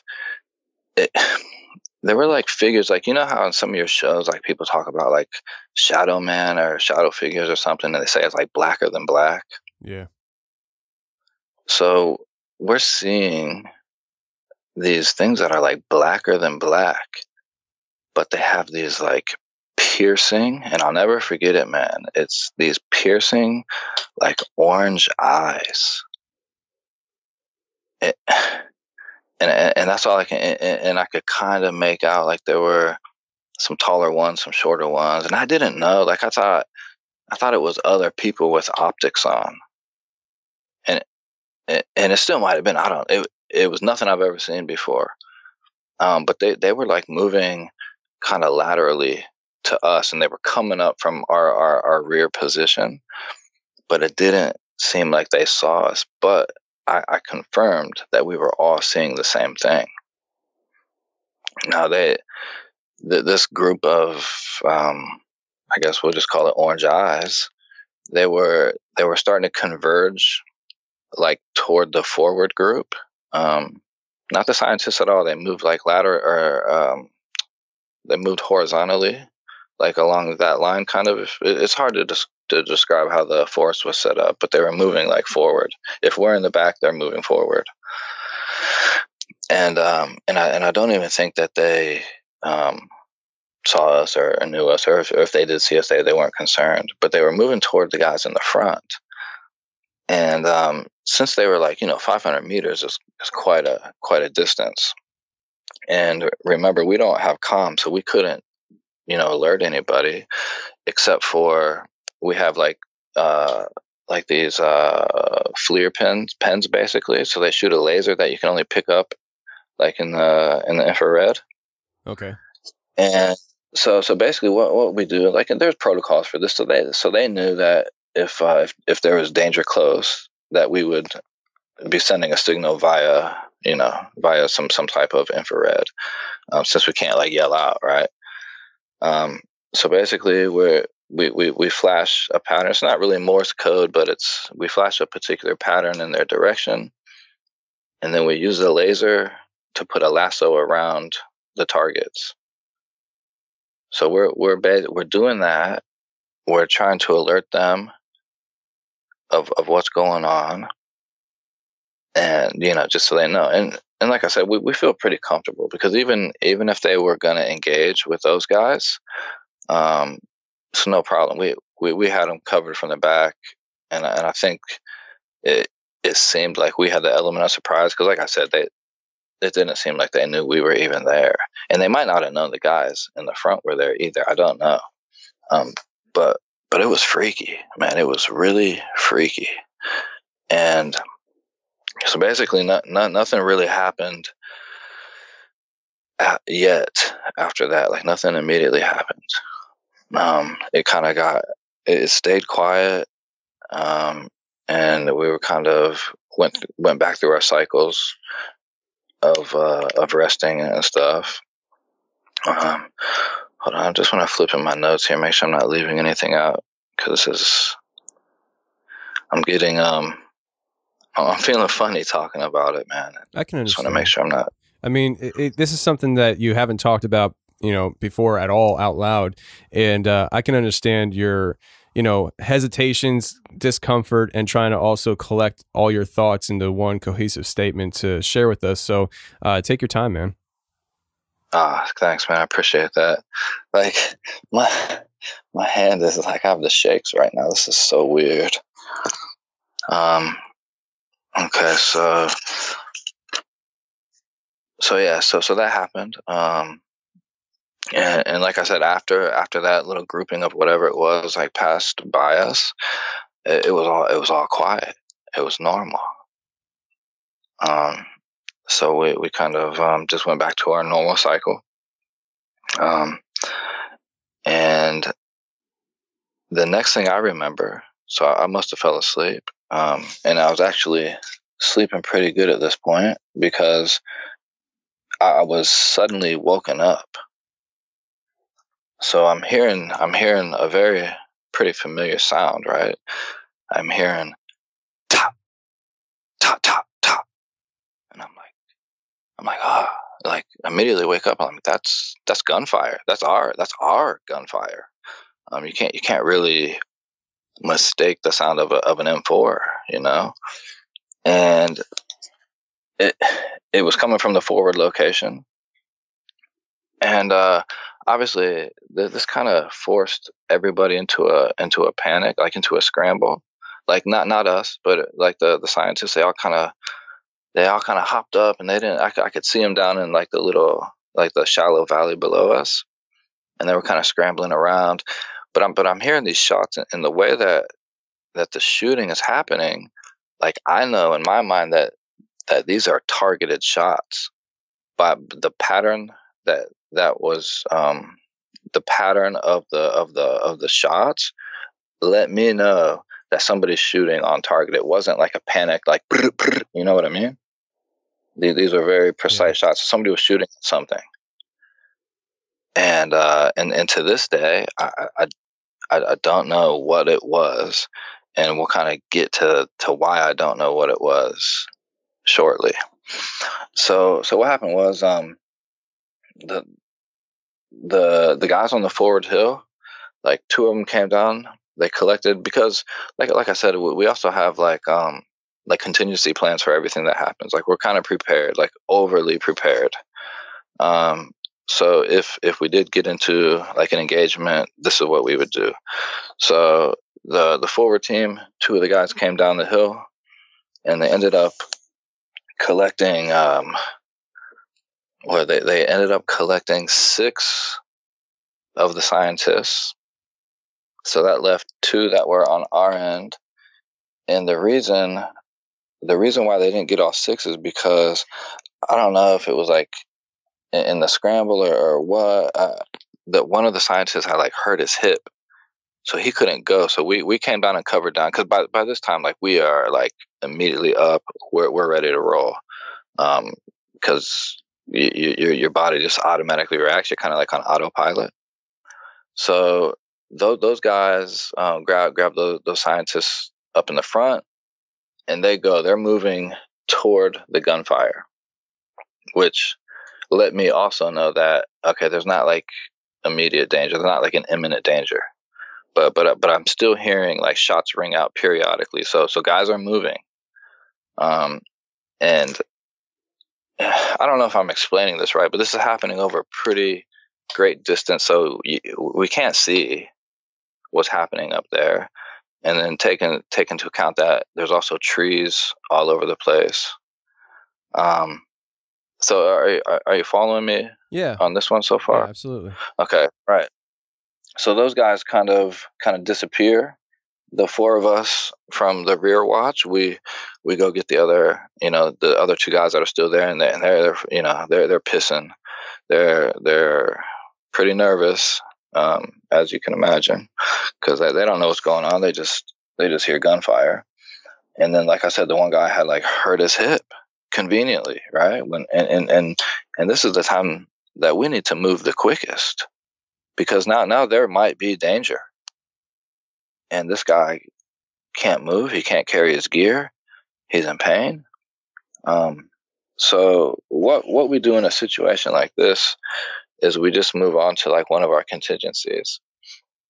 So what happened is myself and two other guys stayed with the two scientists. And one of the guys that remember I told you earlier, like there were two recon scouts, right, that had ran ahead of us. So there was one in the front and there was one with us. So we sent him ahead to basically catch the other group, and we were going to run. And the idea was that myself, Bravo 1 and Bravo 2, basically, were going to take the injured and the other scientist to a different exfil point, which was just away from where we had pulled the ribs up. It was about a mile down the coast, right? So we were going to now go on a different path, because in a situation like this, you can't if you can avoid it, you can't put a civilian in any type of danger, especially these guys, because of who they actually were. You know, these are very important people, just put it that way. High assets. So yeah, exactly. They're assets, and these guys are, 20-pound brains. They are some of the, like I said, the smartest guys, and valuable. So Bravo 3, the scout, he runs ahead and until he's out of sight, and I can kind of hear periodically some shots, not from him, but from the forward group as they're moving away from us. And then eventually those shots are, I can't hear him anymore. And now we're also moving in a different direction.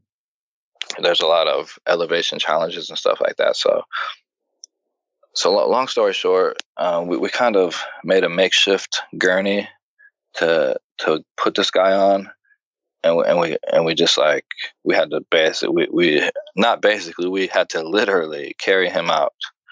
So we would take turns, like somebody would carry his gear, and then either myself or Bravo 1 would carry the gurney, carry this guy out, and the other scientist just, he just walked along with us.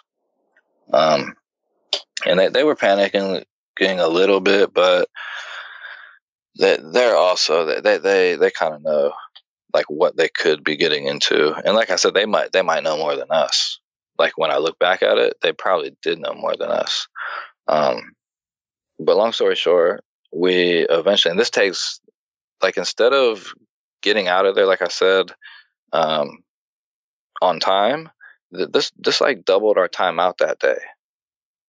So by the time we arrived to the, basically to the secondary exfil point, the scout that we sent ahead, he was already there with the rib waiting on us, and it was starting to get dark already. And so basically we asked him what was going on, like what happened. Did he talk to the other guys and all that? And he never caught them. This was the weird thing, because they weren't that far ahead of us, but he never caught them, and they couldn't have been moving faster than him, because that's what he does. But their rib was gone. He said like on the beach front there were some empty mags, some evidence of some shooting, and it looked like where the rib that they took was, there was like very hustled movement, right? So you can kind of see in the sand that feet are moving fast. You know what I mean? So that was strange, right? It was just strange. And at the time, I didn't even really think, like, I've had years to think about this thing, to piece it all together and ask myself pretty much every question that I can think of to try to rationalize some of this stuff, because what happens next is also very strange.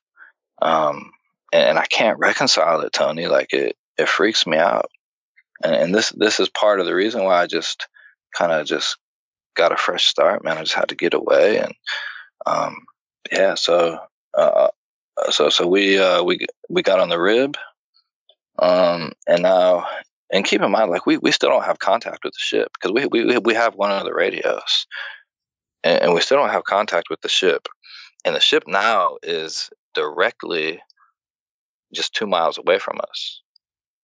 I mean, as far as we know, That's where it's supposed to be, and now we're on sea level. There should be absolutely no obstruction, but for whatever reason, we couldn't get in touch.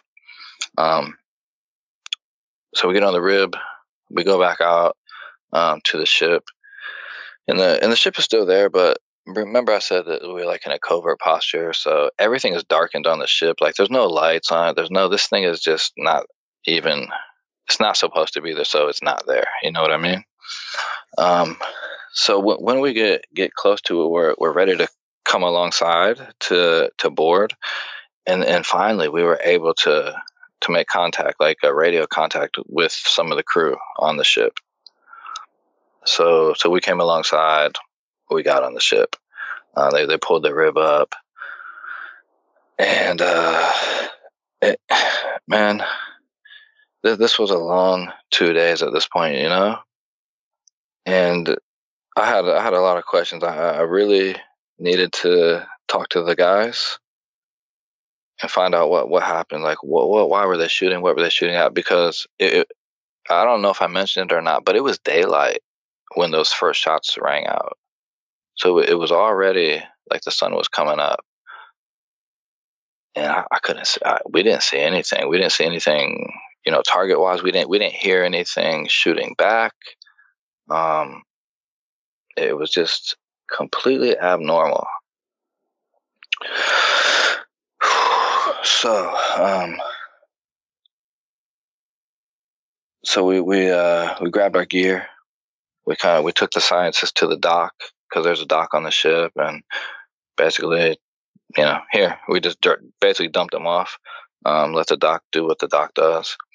You know, then we had our gear. We took our gear to the skiff. We started putting things away, and there were 2 civilians that work on the ship that were in the skiff, which is fine because they had clearance to be in there. But there was no military personnel. Like so the guys that came back to the ship before us, we didn't see them. We didn't see any of the other scientists. Sorry. Let me just. I left one thing out. So okay. Our OIC, which is our officer in charge, he was on the ship the whole time. So LT was on the ship the whole time.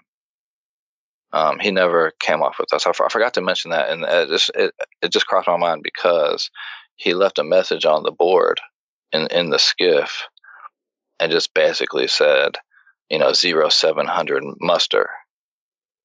Because, like I said, it's already dark now. So I guess everyone else was sleeping. What does that mean? You know, what's that? The 0. Oh, muster? Yeah. Oh, sorry. So just like 7 a.m. meeting. Oh, okay. Gotcha. So like a muster is just like everybody be here at this time. Okay. Yeah. So okay, cool. That wasn't even considering the situation, and also we didn't know. I mean, we kind of talked to the doc briefly, asked him if there were any other casualties that came on board, and he said no. So we just assumed it was all good, and yeah. So we kind of the way it was divided up, like out of the 4 of us, like there were 2 of us to a room on the ship. So me and Bravo 1, which is the guy that I've mentioned several times, like my personal friend. Like we shared a room. So we dumped our gear off, and you know, there's a few things we had to do. We had to write up some mission logs and stuff like that. So we did all that. Then we went back. We showered, you know, and let me tell you, man, we were exhausted. Obviously, we were just out for a couple of days, and even if you're out for a casual hike for a couple of days, you're going to be pretty tired. And we weren't necessarily like climbing and stuff, but it was a pretty rough one, and just exhausting. So we all shower up, and the other 2 guys, they go off and do their own thing. Yeah. So now me and Bravo 1 can now have a conversation about everything that just happened, because I didn't even tell him. Yeah, I didn't tell anybody about like that Enochian stuff. And I didn't really. Once we got moving, I didn't really think about it too much more. I didn't have time. There was just other stuff happening. So we kind of had a chat. Like when we were on site on the location, he was doing a lot of like what would you say, environmental scanning. So he didn't run into anything weird like I did. But I told him about what happened and stuff, and he was like, you know, he didn't really believe it, but then he kind of had to believe it because we all four saw that weird stuff with the bright orange eyes, like moving through the forest, and none of us knew what that was. That was freaky, man. You've heard people like tell stories how like the hair on their neck stands up, man. That's real. Like I've been afraid before. I've been afraid plenty of times, but not like that. It was a different type of fear. It was like a cold, bone-chilling fear. You know what I mean? Right. So it's not something that you're gonna forget. So, long story short, we have our little chat, and then we just rack out until the next day. And even though it was dark, it was still relatively early because when there's it doesn't matter. We got some good sleep. So we get up the next day, and kind of some of us are like moving through. We're going to the galley and stuff, and now finally I'm seeing some of the other guys that came back before us, and we're like, oh man, we're like, what happened? What's going on? And they were giving us like weird answers, like the type of answers that you would give somebody if you just didn't want them to like be in your business at all, like kind of just like putting us off. They wouldn't tell us what happened, and it was almost like they were pretending that they didn't even know what happened. Right? They were like, "What are you guys talking about?" Like almost like we had imagined this thing.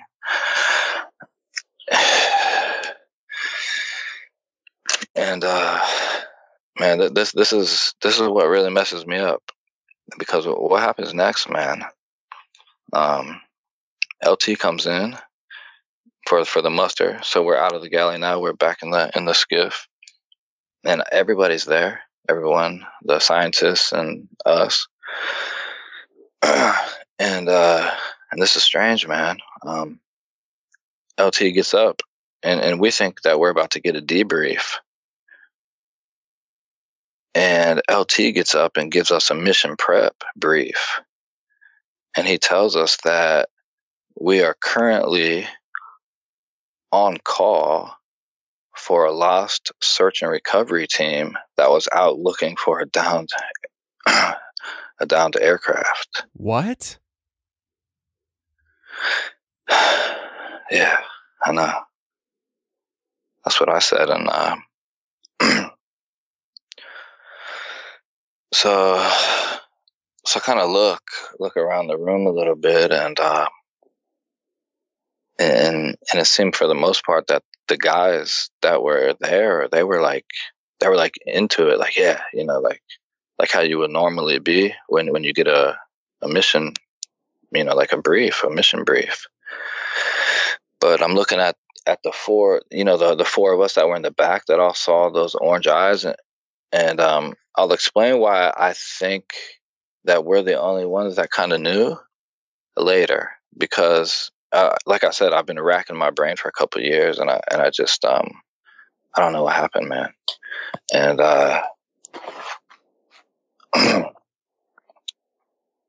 and I kind of say something. I can't even remember what I said, man. I was kind of shocked, you know, like I thought he was joking, but LT doesn't joke, you know. LT does not joke. It's all business. And I said something to him, and he looks at me like dead ass, you know, like dead ass serious, like what are you talking about? Because I had said something. I must have alluded to how we were just out, like, oh, I said, are we going to look for ourselves, or something stupid like that. And no one said it, man. No one said anything. And so I just shut up, cause now I don't know, Tony. I don't know what's going on at this point. I'm freaking out. I don't freak out. I'm very calm, and I have the ability to process information very quickly and make sense out of very complex things. That's something I'm very good at. And I was getting to a point where I felt like I was like gonna panic, like on the inside. You know what I mean? And I didn't know if anybody else was feeling it. So we let the brief end. And like I said, when I was looking around the room, I saw like Bravo 1, 2, and 3. They kind of probably had the same look on their face as I did, because we kind of exchanged glances. We weren't sitting beside each other. We were just like kind of standing around in a room. It wasn't like a big formal thing. It was just a muster. And so we got the hell out of there. And let me just back up. So LT gave some instructions, like what we were gonna do. And he said, right now, he said, just stand by, because now that storm is coming in and we're starting to get into a pretty heavy sea state. It's not too, we're probably like a sea state 3 or something, which just means that like the waves are starting to get pretty big, and we're on a relatively small craft. You know what I mean? So we had to leave the area to kind of go around the storm. That was what that was our orders. But while we were doing that, apparently we were on a mission to go recover some guys who were on a search and recovery for a downed aircraft. And so we got the hell out of there. And so at this time, like when we get in a situation like this, like we set up a watch bill basically. So we just rotate security watches, and someone has to man like the radios and like the encrypted, just different jobs to do while we're on this particular ship. And some of it was security, so you do like patrols and stuff like that. You know what I mean? Yeah. Man, I feel like am I still making sense here? No, you're doing fine, man. You're absolutely doing fine. I understand that. Like, the more your story unfolds, the more I understand how difficult it probably is to collect your thoughts all in one cohesive statement for the first time. So you're doing absolutely fine, man. And I'm just sitting here baffled. I mean, you and me both. I mean, I don't know. So as we take our watches, so basically now we're 12 on, 12 off. So a group of us will work for 12 hours while the other group rests or hits the gym or does whatever, gets some rec time, And I'm willing to accept this at this point. Like I'm also not so naive to think that that you may. I'm not naive to totally dismiss the fact that I may or may not be part of like a psyop, or like I said, I've had a lot of time to think about like what's going on. But there's some more weird stuff that I'm going to tell you about before we wrap this up that happens, because while we're on these watches, man, and this happened on more than one occasion, and this kind of like, man, this scares the hell out of me, because this is like, I don't know, like maybe like time slip type of stuff. I don't know. You've probably heard more stories about it. But there was a few occasions where I would be doing like a security patrol, for instance. And keep in mind, there's like about 35 other people on the ship that actually work on the ship. So there's people on the bridge, there's people that have different jobs and do their thing. So it's not a huge ship or anything. So it's quite common to run into people when you're moving in and out of spaces and stuff. So the one night, it might have been the first night or the second night. I really don't remember now, because these next, like, I would say 30 to 60 days are really weird. They all kind of run together, I guess. And I don't have like a clear recollection of each day by day by day by day, and that's not totally uncommon for deployment, because things become very repetitive and you do kind of get into like a groove, and you don't pay attention to the days or the times, right? So first or second night, I'm just on a normal security patrol. So I'm just walking into particular spaces on the ship, and so Tony, I walk up onto the bridge, and like I said, like we are doing our best to avoid the storm, but it's still pretty rough. Like, we're in a pretty good sea state, so there's a lot of movement going on, like on the ship, and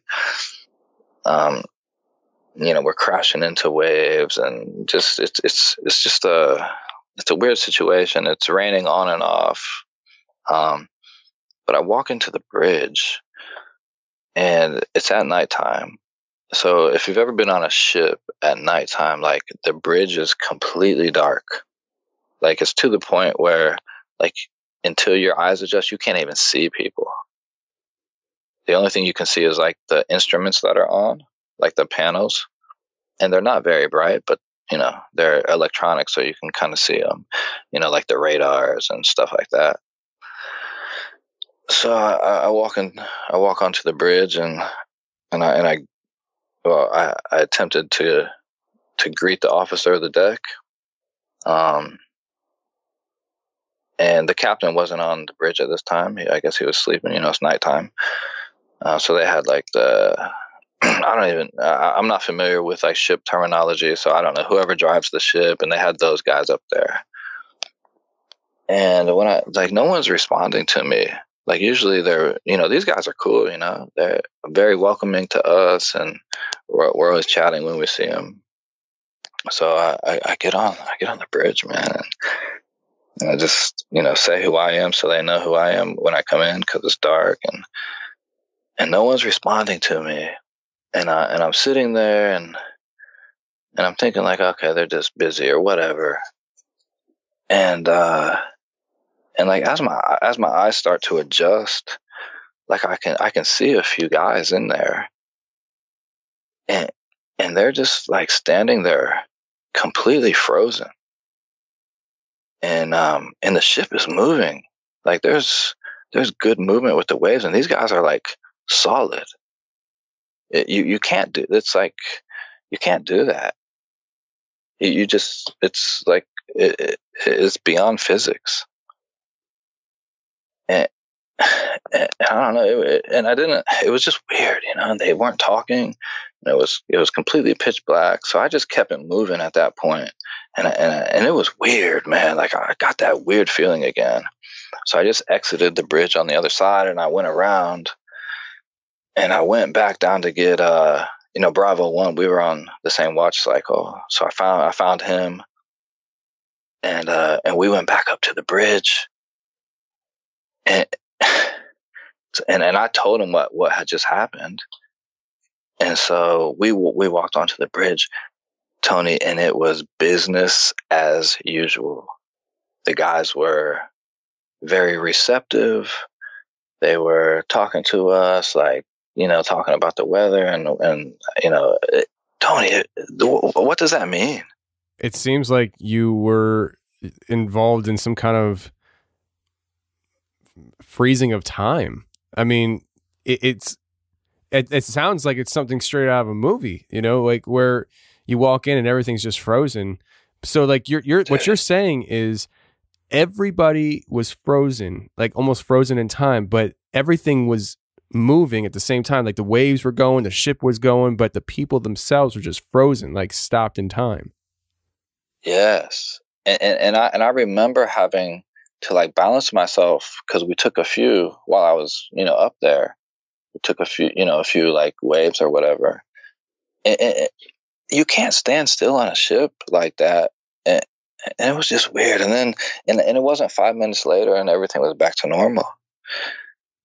And like Bravo 1 and 2 and 3, like we all agreed, because you remember what happened when we had the muster with LT. And that's something I haven't hit on yet. Tony, us four were the only people who remembered the stories the way that I've just told it up to this point.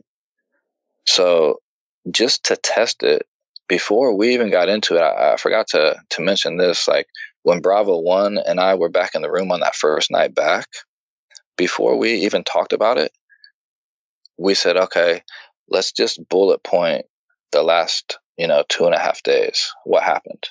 So we separately just wrote down, bullet points of what happened, man. And it was almost identical.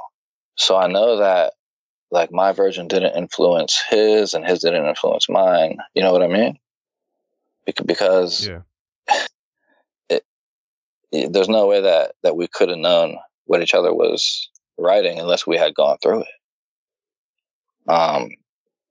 So us four were the only. So as this is going on, because like I said, the bridge thing happened like the first or second night, and then when you're on a 12-12 watch rotation, you don't necessarily like see the other guys very much, or if you do, all you're doing is like a turnover, and then they're off. So it's not like it's not a social call. But from what I could gather, I guess from what we could gather, is these guys, they genuinely, or they pretended that they didn't remember anything that had happened of this whole story that I've just gone through.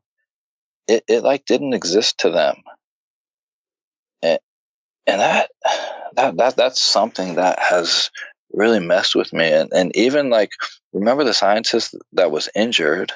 So I ended up catching him one day because they had totally different quarters than us. So we didn't really see them too much, like on the ship. They had different like galley. They had a different recreational room and stuff like that. But anyways, the guy that had injured his hip, I finally ran into him, and we had a conversation about, how's his hip doing? And he was like, oh yeah, it's getting better. So I said, okay. I said, this guy, he knows what happened. And so I asked him what happened. I said, I must have said something about, oh, did you get startled? And, whatever, your hip.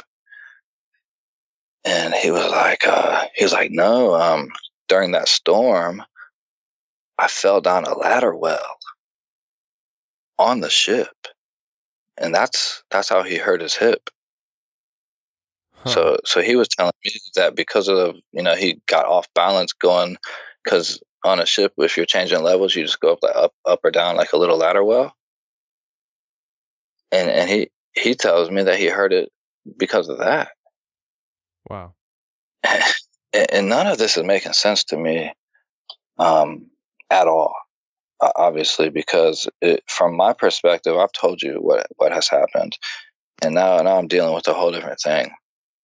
So that freezing thing, it happened again. I had walked into a rec room, and this time it was in broad daylight, and this was some of the ship's crew, and it was some of our guys, and the same thing happened, man. It was like I walked in the door, and everyone was just like, "Do you remember that mannequin challenge?"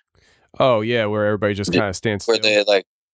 Yeah, and then like the beat would drop and people start dancing. So that's what it was like, man. I walked in and there's a room full of frozen people again, and I'm freaking out. I'm trying to talk to these guys. There's some things that I wish I would have done now that I look back at it, but I think I was just scared, man. I didn't know what was happening. Because I should have like grabbed them and touched them, slapped them, did something, but I didn't do that. And it was the same type of situation. I went, Actually, this time I didn't even go get anybody because I just figured I'm going a little bit crazy. Like legitimately, I was starting to question my own sanity at this point because nothing is making sense. And at this point, we're starting to come around that storm and go back to the original location where we had disembarked, right? And this is when our mission was going to start, to go look for these, I guess, this search and rescue crew. So we circle back around. The seas, they calm down, and like word from like, you know, home base was just to hold, because now the storm was made landfall, and there's no way they were going to send anybody up there, because there would be all kinds of like flash floods and, you know, mudslides, and you never know. So they weren't going to send anybody. And I've kind of, I guess we're near the end of this because nothing really happened after that. Oh, sorry. I will say this, man. There was I was spending some time on the bridge, and there were some weird anomalies where we would pick up, and this was when we were just sitting off that coast after the storm, and we were just sitting there waiting for actual orders to see what we were going to do. There were these weird anomalies on the radar where these air contacts, so you know how radar works, it just yeah, it doesn't really, I guess it doesn't really matter how it works, but we were getting these contacts that were flying from the landmass directly at us at 240 some odd knots, which things don't move that fast. And if they do, we're gonna see it, we're gonna hear it. And it got to the point where we reset the equipment, because sometimes like clouds and different like atmospheric situations can cause radar to mess up. But we did some troubleshooting on it, and this stuff kept happening. It was to the point where we sent somebody topside with cameras so they could catch something, because these things would come, they would fly straight at the ship, and then when they would get to our position, they would completely disappear, like from radar. No one ever saw anything. Just looking back on it, when I think about it, that was something very weird. I don't know what it was. Maybe it was equipment malfunction. I don't know. So, nothing really happened with that. Like I said, we were out there between like 30 and 60 more days from the point that we returned to the ship, and and we got orders to just, you know, RTB and basically go home. So we did that, and man, I'll tell you, there was so much tension, that no one was even speaking to each other. It was just a few of us. Like it was weird, man. It wasn't like that, because like I said, this was our fourth trip. Like we were pretty tight. Like the whole group was tight. And now, like by the end of this thing, man, I don't know what's going on with them. I'm assuming that they think that we're crazy. I don't know, but there was tension, man. Just to the point where we were just ready to get the hell out of there, and just keep it moving. We RTB'd. We went back stateside, and once we got back stateside, man, no one remembered. Let's see. Oh, so when we actually pulled into the first port, this is another thing that never happened before. Because like I said, we were in another country, right? So we first pulled into the port. Man, there were 2 black helicopters that picked up the scientists and took them immediately. And that's weird, because we don't have black helicopters, but they were waiting pierside. So that happened. Then we all went home. And then once we returned home, man, like the crew split up. Like LT, he got posted like somewhere on the East Coast. And then we all kind of individually got put on different teams, and some guys went to different locations altogether. And then I ended up doing 2 more deployments before my contract was up, and then, dude, I got the hell out of there because it was just time to go. And that's really about it for that story, except for a couple years ago I went back up to visit Bravo 1 because he still lives in the same area where we were all stationed. And actually, man, he got out. He got out, and then recently, man, he went like active duty again. And I don't know why, man. There's something up with him, because I was talking to him. This was just a few weeks ago. Like when I remember I had to reach out to you, and I felt a little uneasy to even tell the story and stuff. Yeah, you weren't sure if you were actually going to come on or not. You kind of like were. Yeah, I had to talk to some guys. I wanted to make sure that I'm not like breaching anything. And so, anyways, man, I go back, or I didn't even go back. I was just talking to him just recently. Man, he's experiencing like off the chart paranormal activity at his house. Like he's being woken up in the middle of the night by slamming doors. Like the way he describes it is he's got this basement door that's always open. Like it's a really heavy door, so it just stays open. And he'll say just in the middle of the night, man, it'll just slam. And then it'll wake him up, and then he'll go look. And I thought, oh yeah, man, I don't know, it could be, a draft or whatever. But I also listened to your show, so I'm like, oh man, it could be something else. But I didn't really want to alarm him too much. But then he volunteered, and he said, oh yeah, and I've been getting out of the shower, and there's like messages written. You know how it steams up.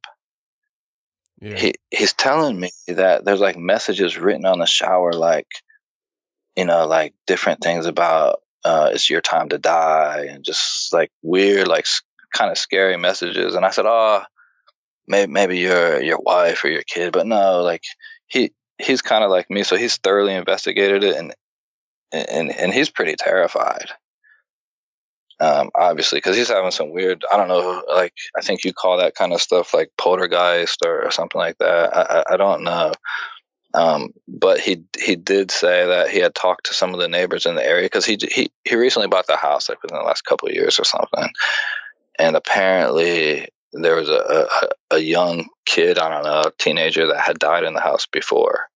So I don't know if that is playing into it. I don't want to speculate. I don't know. But yeah, I went back a couple of years ago just for a visit. Like I said, this was before like the poltergeist stuff, and there's just a few of the guys that I still know in the community that are up there, and we got together with them, and me and Bravo 1, we like really hung out, did a lot of soul searching, trying to figure this thing out, because both of us are, pretty messed up about it, because I'm kind of the opinion, man, that like maybe like my body is like still out there somewhere, like, and we did like slip into a different reality or a different, I don't know, man, because it's just too weird that like, I know these things happen, man. I was there. I'm not crazy. I never have been, I don't take meds. I don't take drugs. You know what I mean? So it's just one of those things I can't explain. That's why I wanted to tell you about it. Maybe you know something. I don't know. No, man, you're the one who experienced it. You know more than I would know. This is highly, highly unusual. And I think one thing that you can do to take note of is the fact that you do have somebody in your life that remembers the events like they unfolded for you. So you're not crazy, unless you both went crazy with the same crazy story at the same crazy time. I just don't see that happening.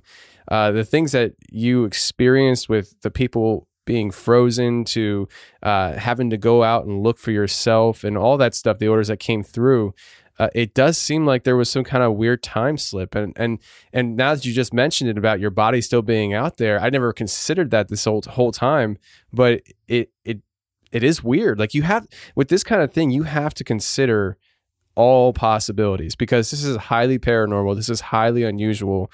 And this is something that you really can't say, oh, well, that couldn't happen because that's impossible. This whole thing is impossible. You know what I mean? This whole thing is impossible. I know. Man, it's so good to talk to you, because it's almost like you just, you're not judging. You kind of understand. Yeah, man. No, listen. Because I haven't talked to anybody about this, man, and I've been kind of keeping it bottled up. And like I said, this is part of the reason why I left, man. After all this stuff happened, and there's some other stuff that happened too, like so the other two guys that were involved, like the one guy, I'll just call him Bravo too. Like, man, he was the best operator I was ever around, and he is total recluse, man. He surfaces maybe like once a year. And I'll either hear from him directly or I'll hear from him indirectly, because we have a few different ways to communicate. And the other guy, Bravo 3, I don't know if this is true or not, but I heard that, man, he just pulled the pin. Are you serious? Well, that's what I heard. I don't know. I haven't been in contact with him at all, so I don't know. I don't know. I hope it's just speculation, but you really don't know, man. You don't know how people are gonna process things. Like me, like my thing was, I'm just gonna pretty much keep it all inside, and I'm gonna find my best exit, and that's what I did, man. And that's why I'm here, and I'm living a pretty good life. Yeah, and I hope that me coming on here doesn't start to change things, because I'm in a good place right now. They tried, like when you get out and stuff, you go for psych evals and all this stuff, and I never told the counselors anything about this kind of stuff, but they still try to put me on meds, man, and I refused them. They just figured, I guess, from all the other like normal stuff that we went through, that I have PTSD, because they did diagnose me and all that, but I don't think so, man. I don't care, because I don't take the meds anyways. I'm okay without them, because I've known guys that get on these meds, man, and they kind of they lose the plot. Yeah. A couple times now you've mentioned that's why you got out, and I don't know if we mentioned in the beginning of the show and stuff, but I just want to let the audience know that you were part of the United States military, you were American, and after this event and you got out of the military, you actually left the country. And I don't know if we mentioned where you're at and stuff, but if we didn't, let's leave it. Yeah, we'll just leave it as that. But I mean, you're out of country now, and for a few years you've been out, and so this affected you to the point where you left everything that you've known to start over somewhere in a different country. And I wanted to ask you, what about your family? Do they know where you're at? Do they know why you left? Are they okay? What's that whole angle about? They know where I am.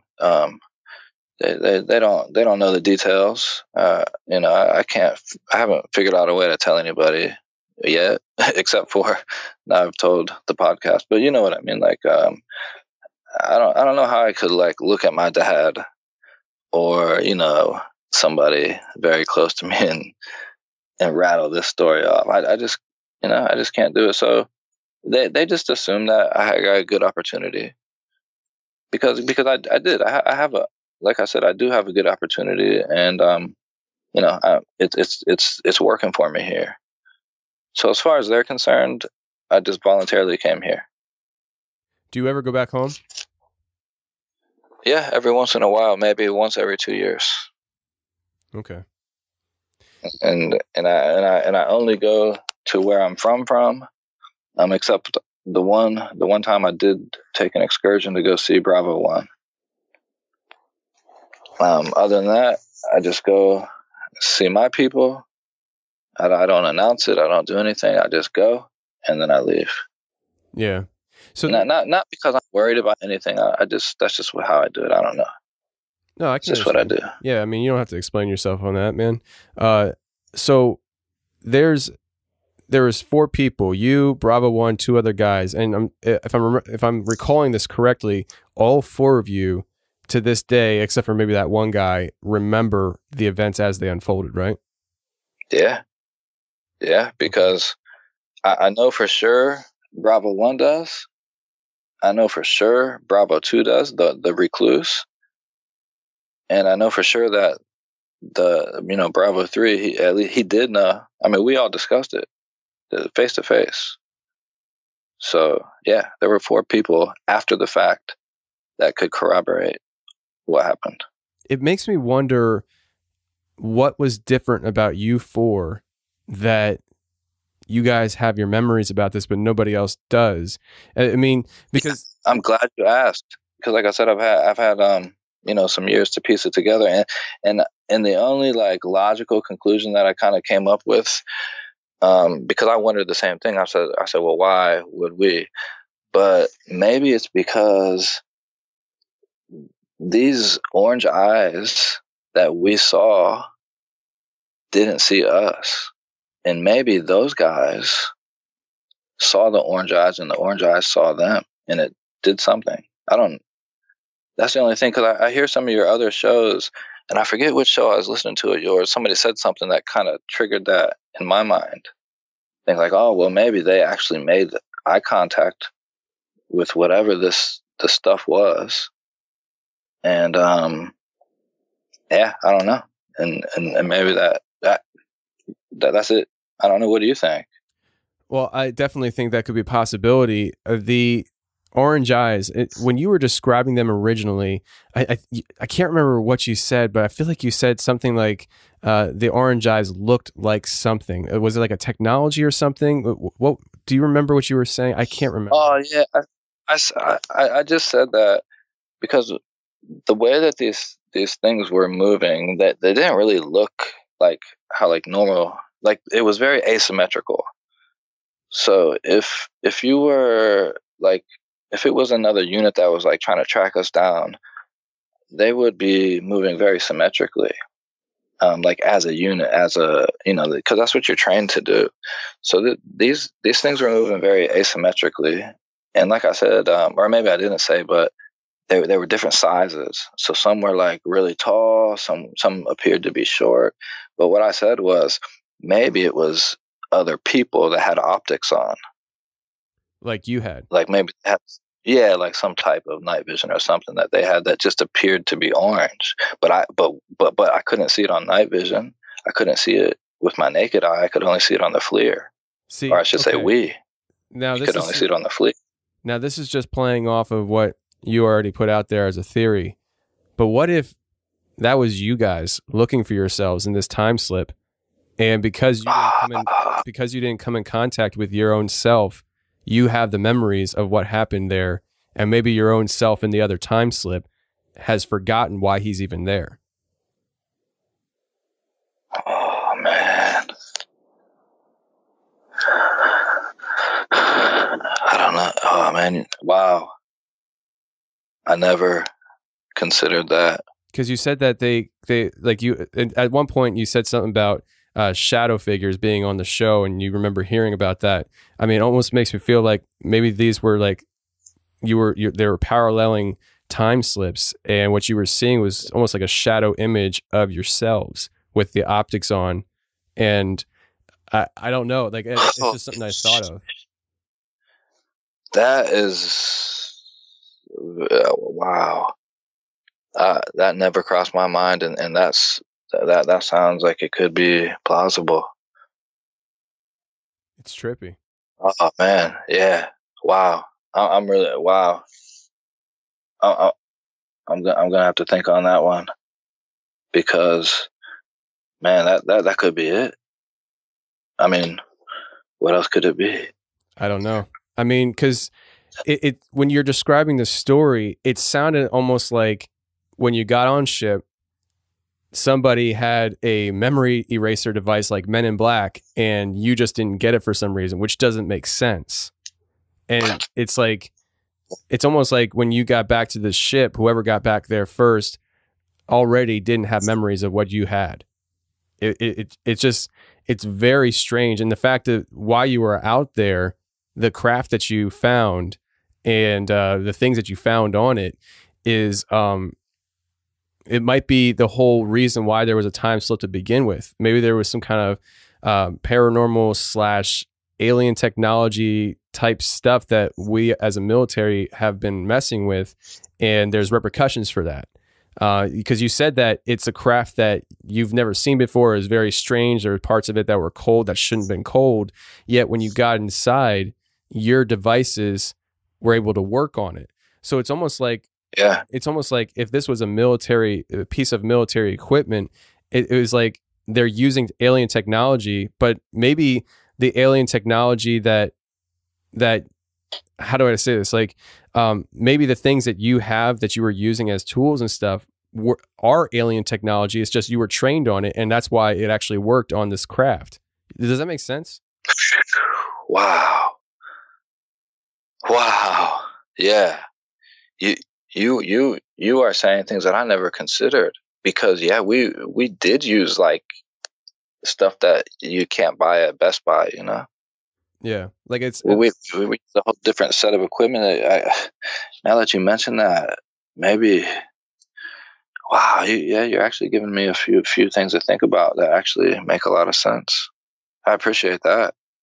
Yeah, for sure, man. I just, when I'm sitting here listening to your story, I'm just thinking, and I'm like, there's something off about this. Even before you got to the time slip part, the way you were describing the craft and how your devices worked on the craft, I was like, okay, so what he just described sounded like an alien craft of some sort, even the way it crash landed supposedly.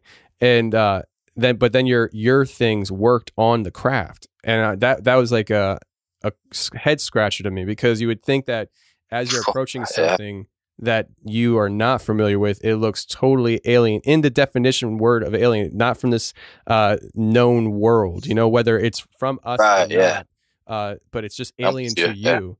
But that your stuff worked on the inside. And then the guy who was there with you, where you saw the Enochian language, knew what it was. That is something that is a red flag. That tripped me out. Yeah, and I don't understand. The guy that said that to you, is he one of the guys that didn't have memories of what happened? Yep, he's one of them. Wow. See, that's because none of the scientists remembered. None of them. Oh, he was a scientist. Yeah, he was. Okay. Yeah, he was a scientist. See, that's why I thought it was strange when he said, "Oh, you won't find it in your manual," because he's a civilian, and I'm like, how do you know what's in my manual? And then that's when he said, oh, it's Enochian, or I guess Enochian, but he said Enochian. Okay. So like later on, you know, like I have researched and tried to find everything I could on this stuff, and it's kind of like you said earlier, it's like a very ancient. It's really an ancient angelic language, and from what I found, there is a side, like a part of it used by demons, and a side of it used by angels. Now, why it was on this computer screen and part of this equipment, man, I have no idea. Well, there's these ideas out there that our U.S. military, governmental entities are in communication, because you've heard of people saying that our government's in communication with aliens. Some people believe that fallen angels are aliens. Some people believe that our government military is in communication with fallen angels. And if that were true, which I don't know if it's true or not, but if that is true, that would possibly lend some understanding as to how there was Enochian language on this. Enoch, the book of Enoch, talking about fallen angels and what happened in that event. And there's this whole other side of Enochian magic, which is like ceremonial magic that, you know, evokes spirits and things like that. There's a whole nother level to this that when you and that was just a small part of your story talking about the Enochian language, but that itself might be a very, very large key to unlocking what was going on there. Yeah, I agree with you, because that's one point that I keep coming back to. Like when I go over this stuff in my mind, like I keep going back to that, and I go back to how did this guy know? And then I go back to before we even left, how they seemed to be like really on edge or just straight up in fear. So kind of maybe they kind of maybe had a different mission brief than us, and they knew maybe what we were getting into. I don't know, man. I don't know. Wow. But none of it makes sense. And like I've reconciled what I can reconcile. You've given me a few really good things to think about. But otherwise, man, I don't really want any other parts of this. I'll probably never really talk about it again, especially publicly. But I just wanted to reach out to you and see what you thought. Yeah, before we end this, I want to ask you one more question. When you saw those entities walking and with the orange eyes, were they walking in the direction of the craft? No, we were so they were coming from that direction. Okay. So they, like I said, like we were like on the aft post, the way we were set up, and they were moving past us like horizontally towards the front of the group. See, But they were still, it appeared that they were probably about 50 meters away from us. But they didn't make any sounds. It was just, Bravo 1 had spotted them. That's what alerted us. wow. It really makes you wonder if that was some kind of time slip where, your unit in a different time lap was coming from that craft, and that's what you were seeing. And somehow that's freaky. Those things consumed the timeline except for yours. You said there's about 20 of them. How many were there of you guys? There were 16 of us. 16. Maybe there was only 16. That's just an estimate. Right. I didn't count because as things move in and out of behind trees and different stuff, I don't really have an actual count. Yeah, I'm not trying to trip you out, man. I'm just. No. I honestly like where you're going. I like where you're going, like where your head is with it, because it seems to make sense. Definitely seems to make sense. If any of this makes sense, that helped make it make sense. You know what I mean? Yeah. I can understand. Bizarre. Is that really, really bizarre, man? So you had this experience, and I don't know. I can't tell you what you experienced other than it's obviously highly unusual, and there's a lot of different angles to go about looking at this. Man, I'm always available for you to talk to if you want to, bang ideas. You know how to get a hold of me. I'm absolutely fine with talking with you about this and talking through it. I appreciate that. And I'm not military. I'm just a goofball with a podcast that thinks outside the box. And so, don't sell yourself. Well, I just, because I want you to know, man, this stuff is crazy that you experienced, and I believe you.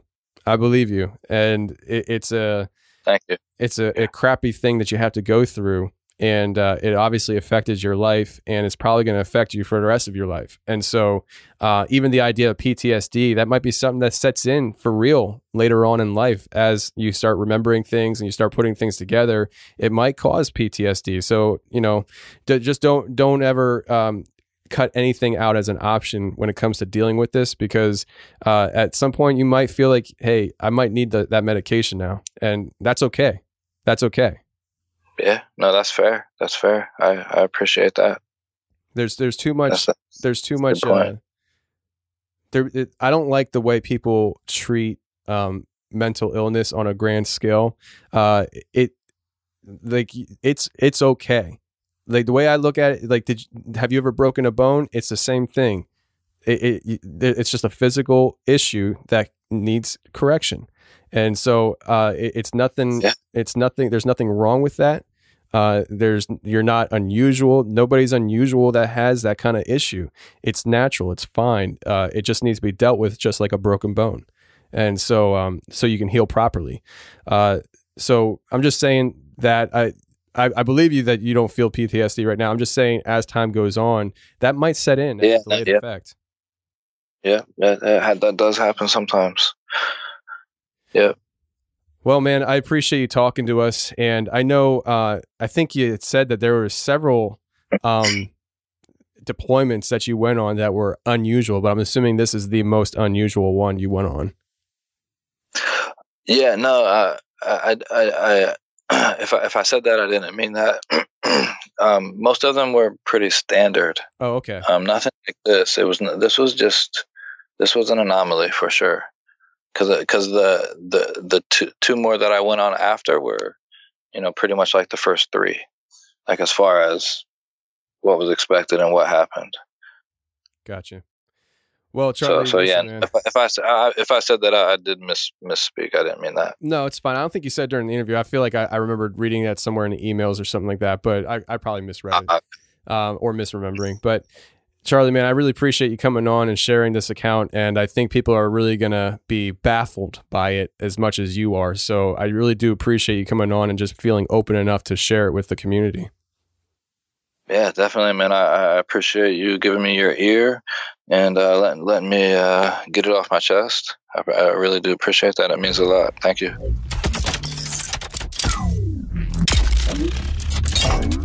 Well, that's the show, everybody. I really hope you enjoyed it. And if you did enjoy it, please share the show with your friends. I don't care where or how you share the show. Just share the show if you enjoyed it. I know it's an older one, but go ahead and share it because many people may not have heard that show, and I know they're going to enjoy it if you enjoyed it. And just remember, this Thursday, we're dropping the sequel to this interview on the website for members only. So if that interests you, go to the website, theconfessionalspodcast.com, hit the join button, and become a member today. And before we get out of here, I just want to let you guys know a little bit here about some background info. I have many stories I could share about my interactions with Charlie, and some of them I probably can't share. I actually had to re-record the intro several times because I started sharing things and I was thinking, man, Charlie probably doesn't want me sharing that. So one thing I will share with you, because I don't think it's that big of a deal, is after I released the episode Egress Industries with the Hollow Sky podcast guys, we had a phone call with Charlie where he was kind of helping us out with some intel, and he proved to be very useful during that conversation. But one thing that he said that I don't know if he realized he said it at the time, but I called him on it, and he kind of was just like, yeah, we were talking about one of the characters in that episode, Bill.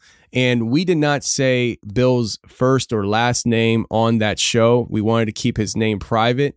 And when we were doing the phone call with Charlie, Charlie's talking about Bill, but he used his full first and last name. And I called Charlie on. I said, Charlie, I know you've been looking into Bill because you just used his last name and we didn't say that on the show. And he just kind of paused and he said, yeah, I've done my research on him. So Charlie is who he says he is. And that's just one story, one little story I could share with you guys. There's been a lot of things over the years that I've referred to Charlie on, and he's pulled through for me with some very good information. And I just want you guys to know that I'm 100% confident in his story and what he shared with us. And what he's going to share on Thursday is just the other side of what happened to him after the interview aired. So until next week, friends, stay safe, take care, and remember, the truth will set you free, but first it'll piss you off. Bye.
But for you I have devotion, that's why I'm getting sober. As time goes over and years grow older. The world be ran off solar and Coca-Cola.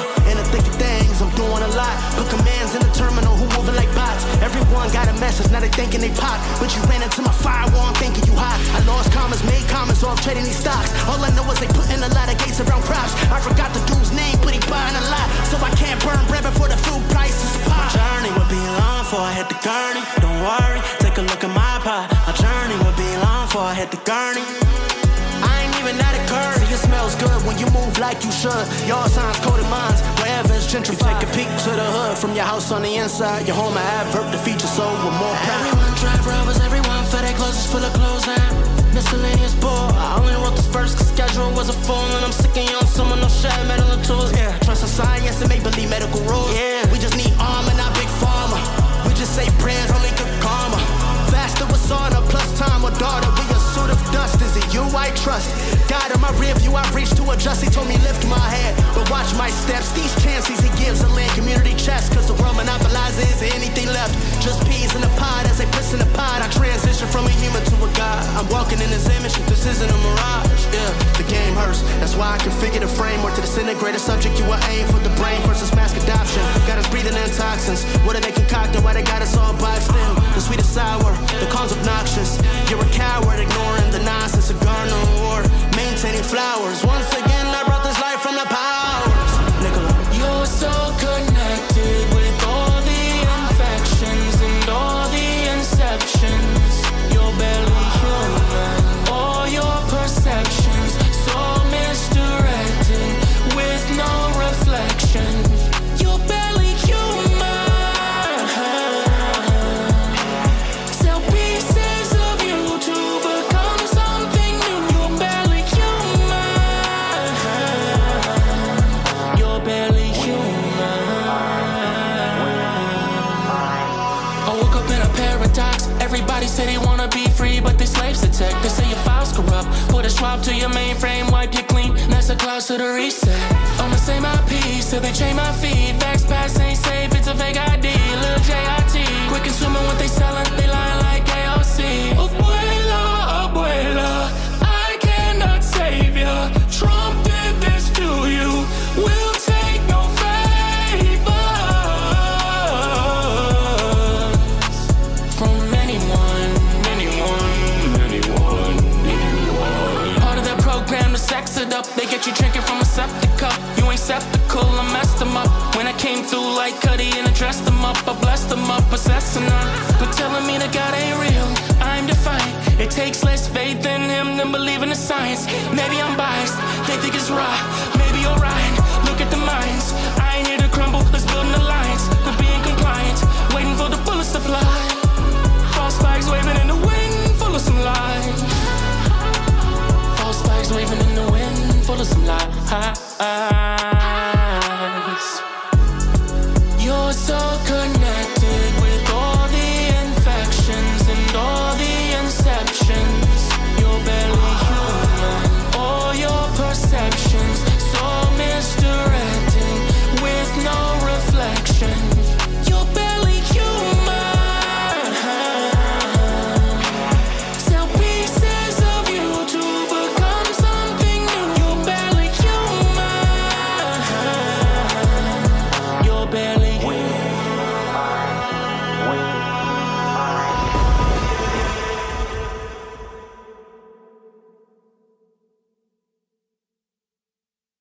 Hey, thanks for watching the Confessionals on YouTube. If you like what you heard, hit the subscribe button, hit the share button, and hit the like button.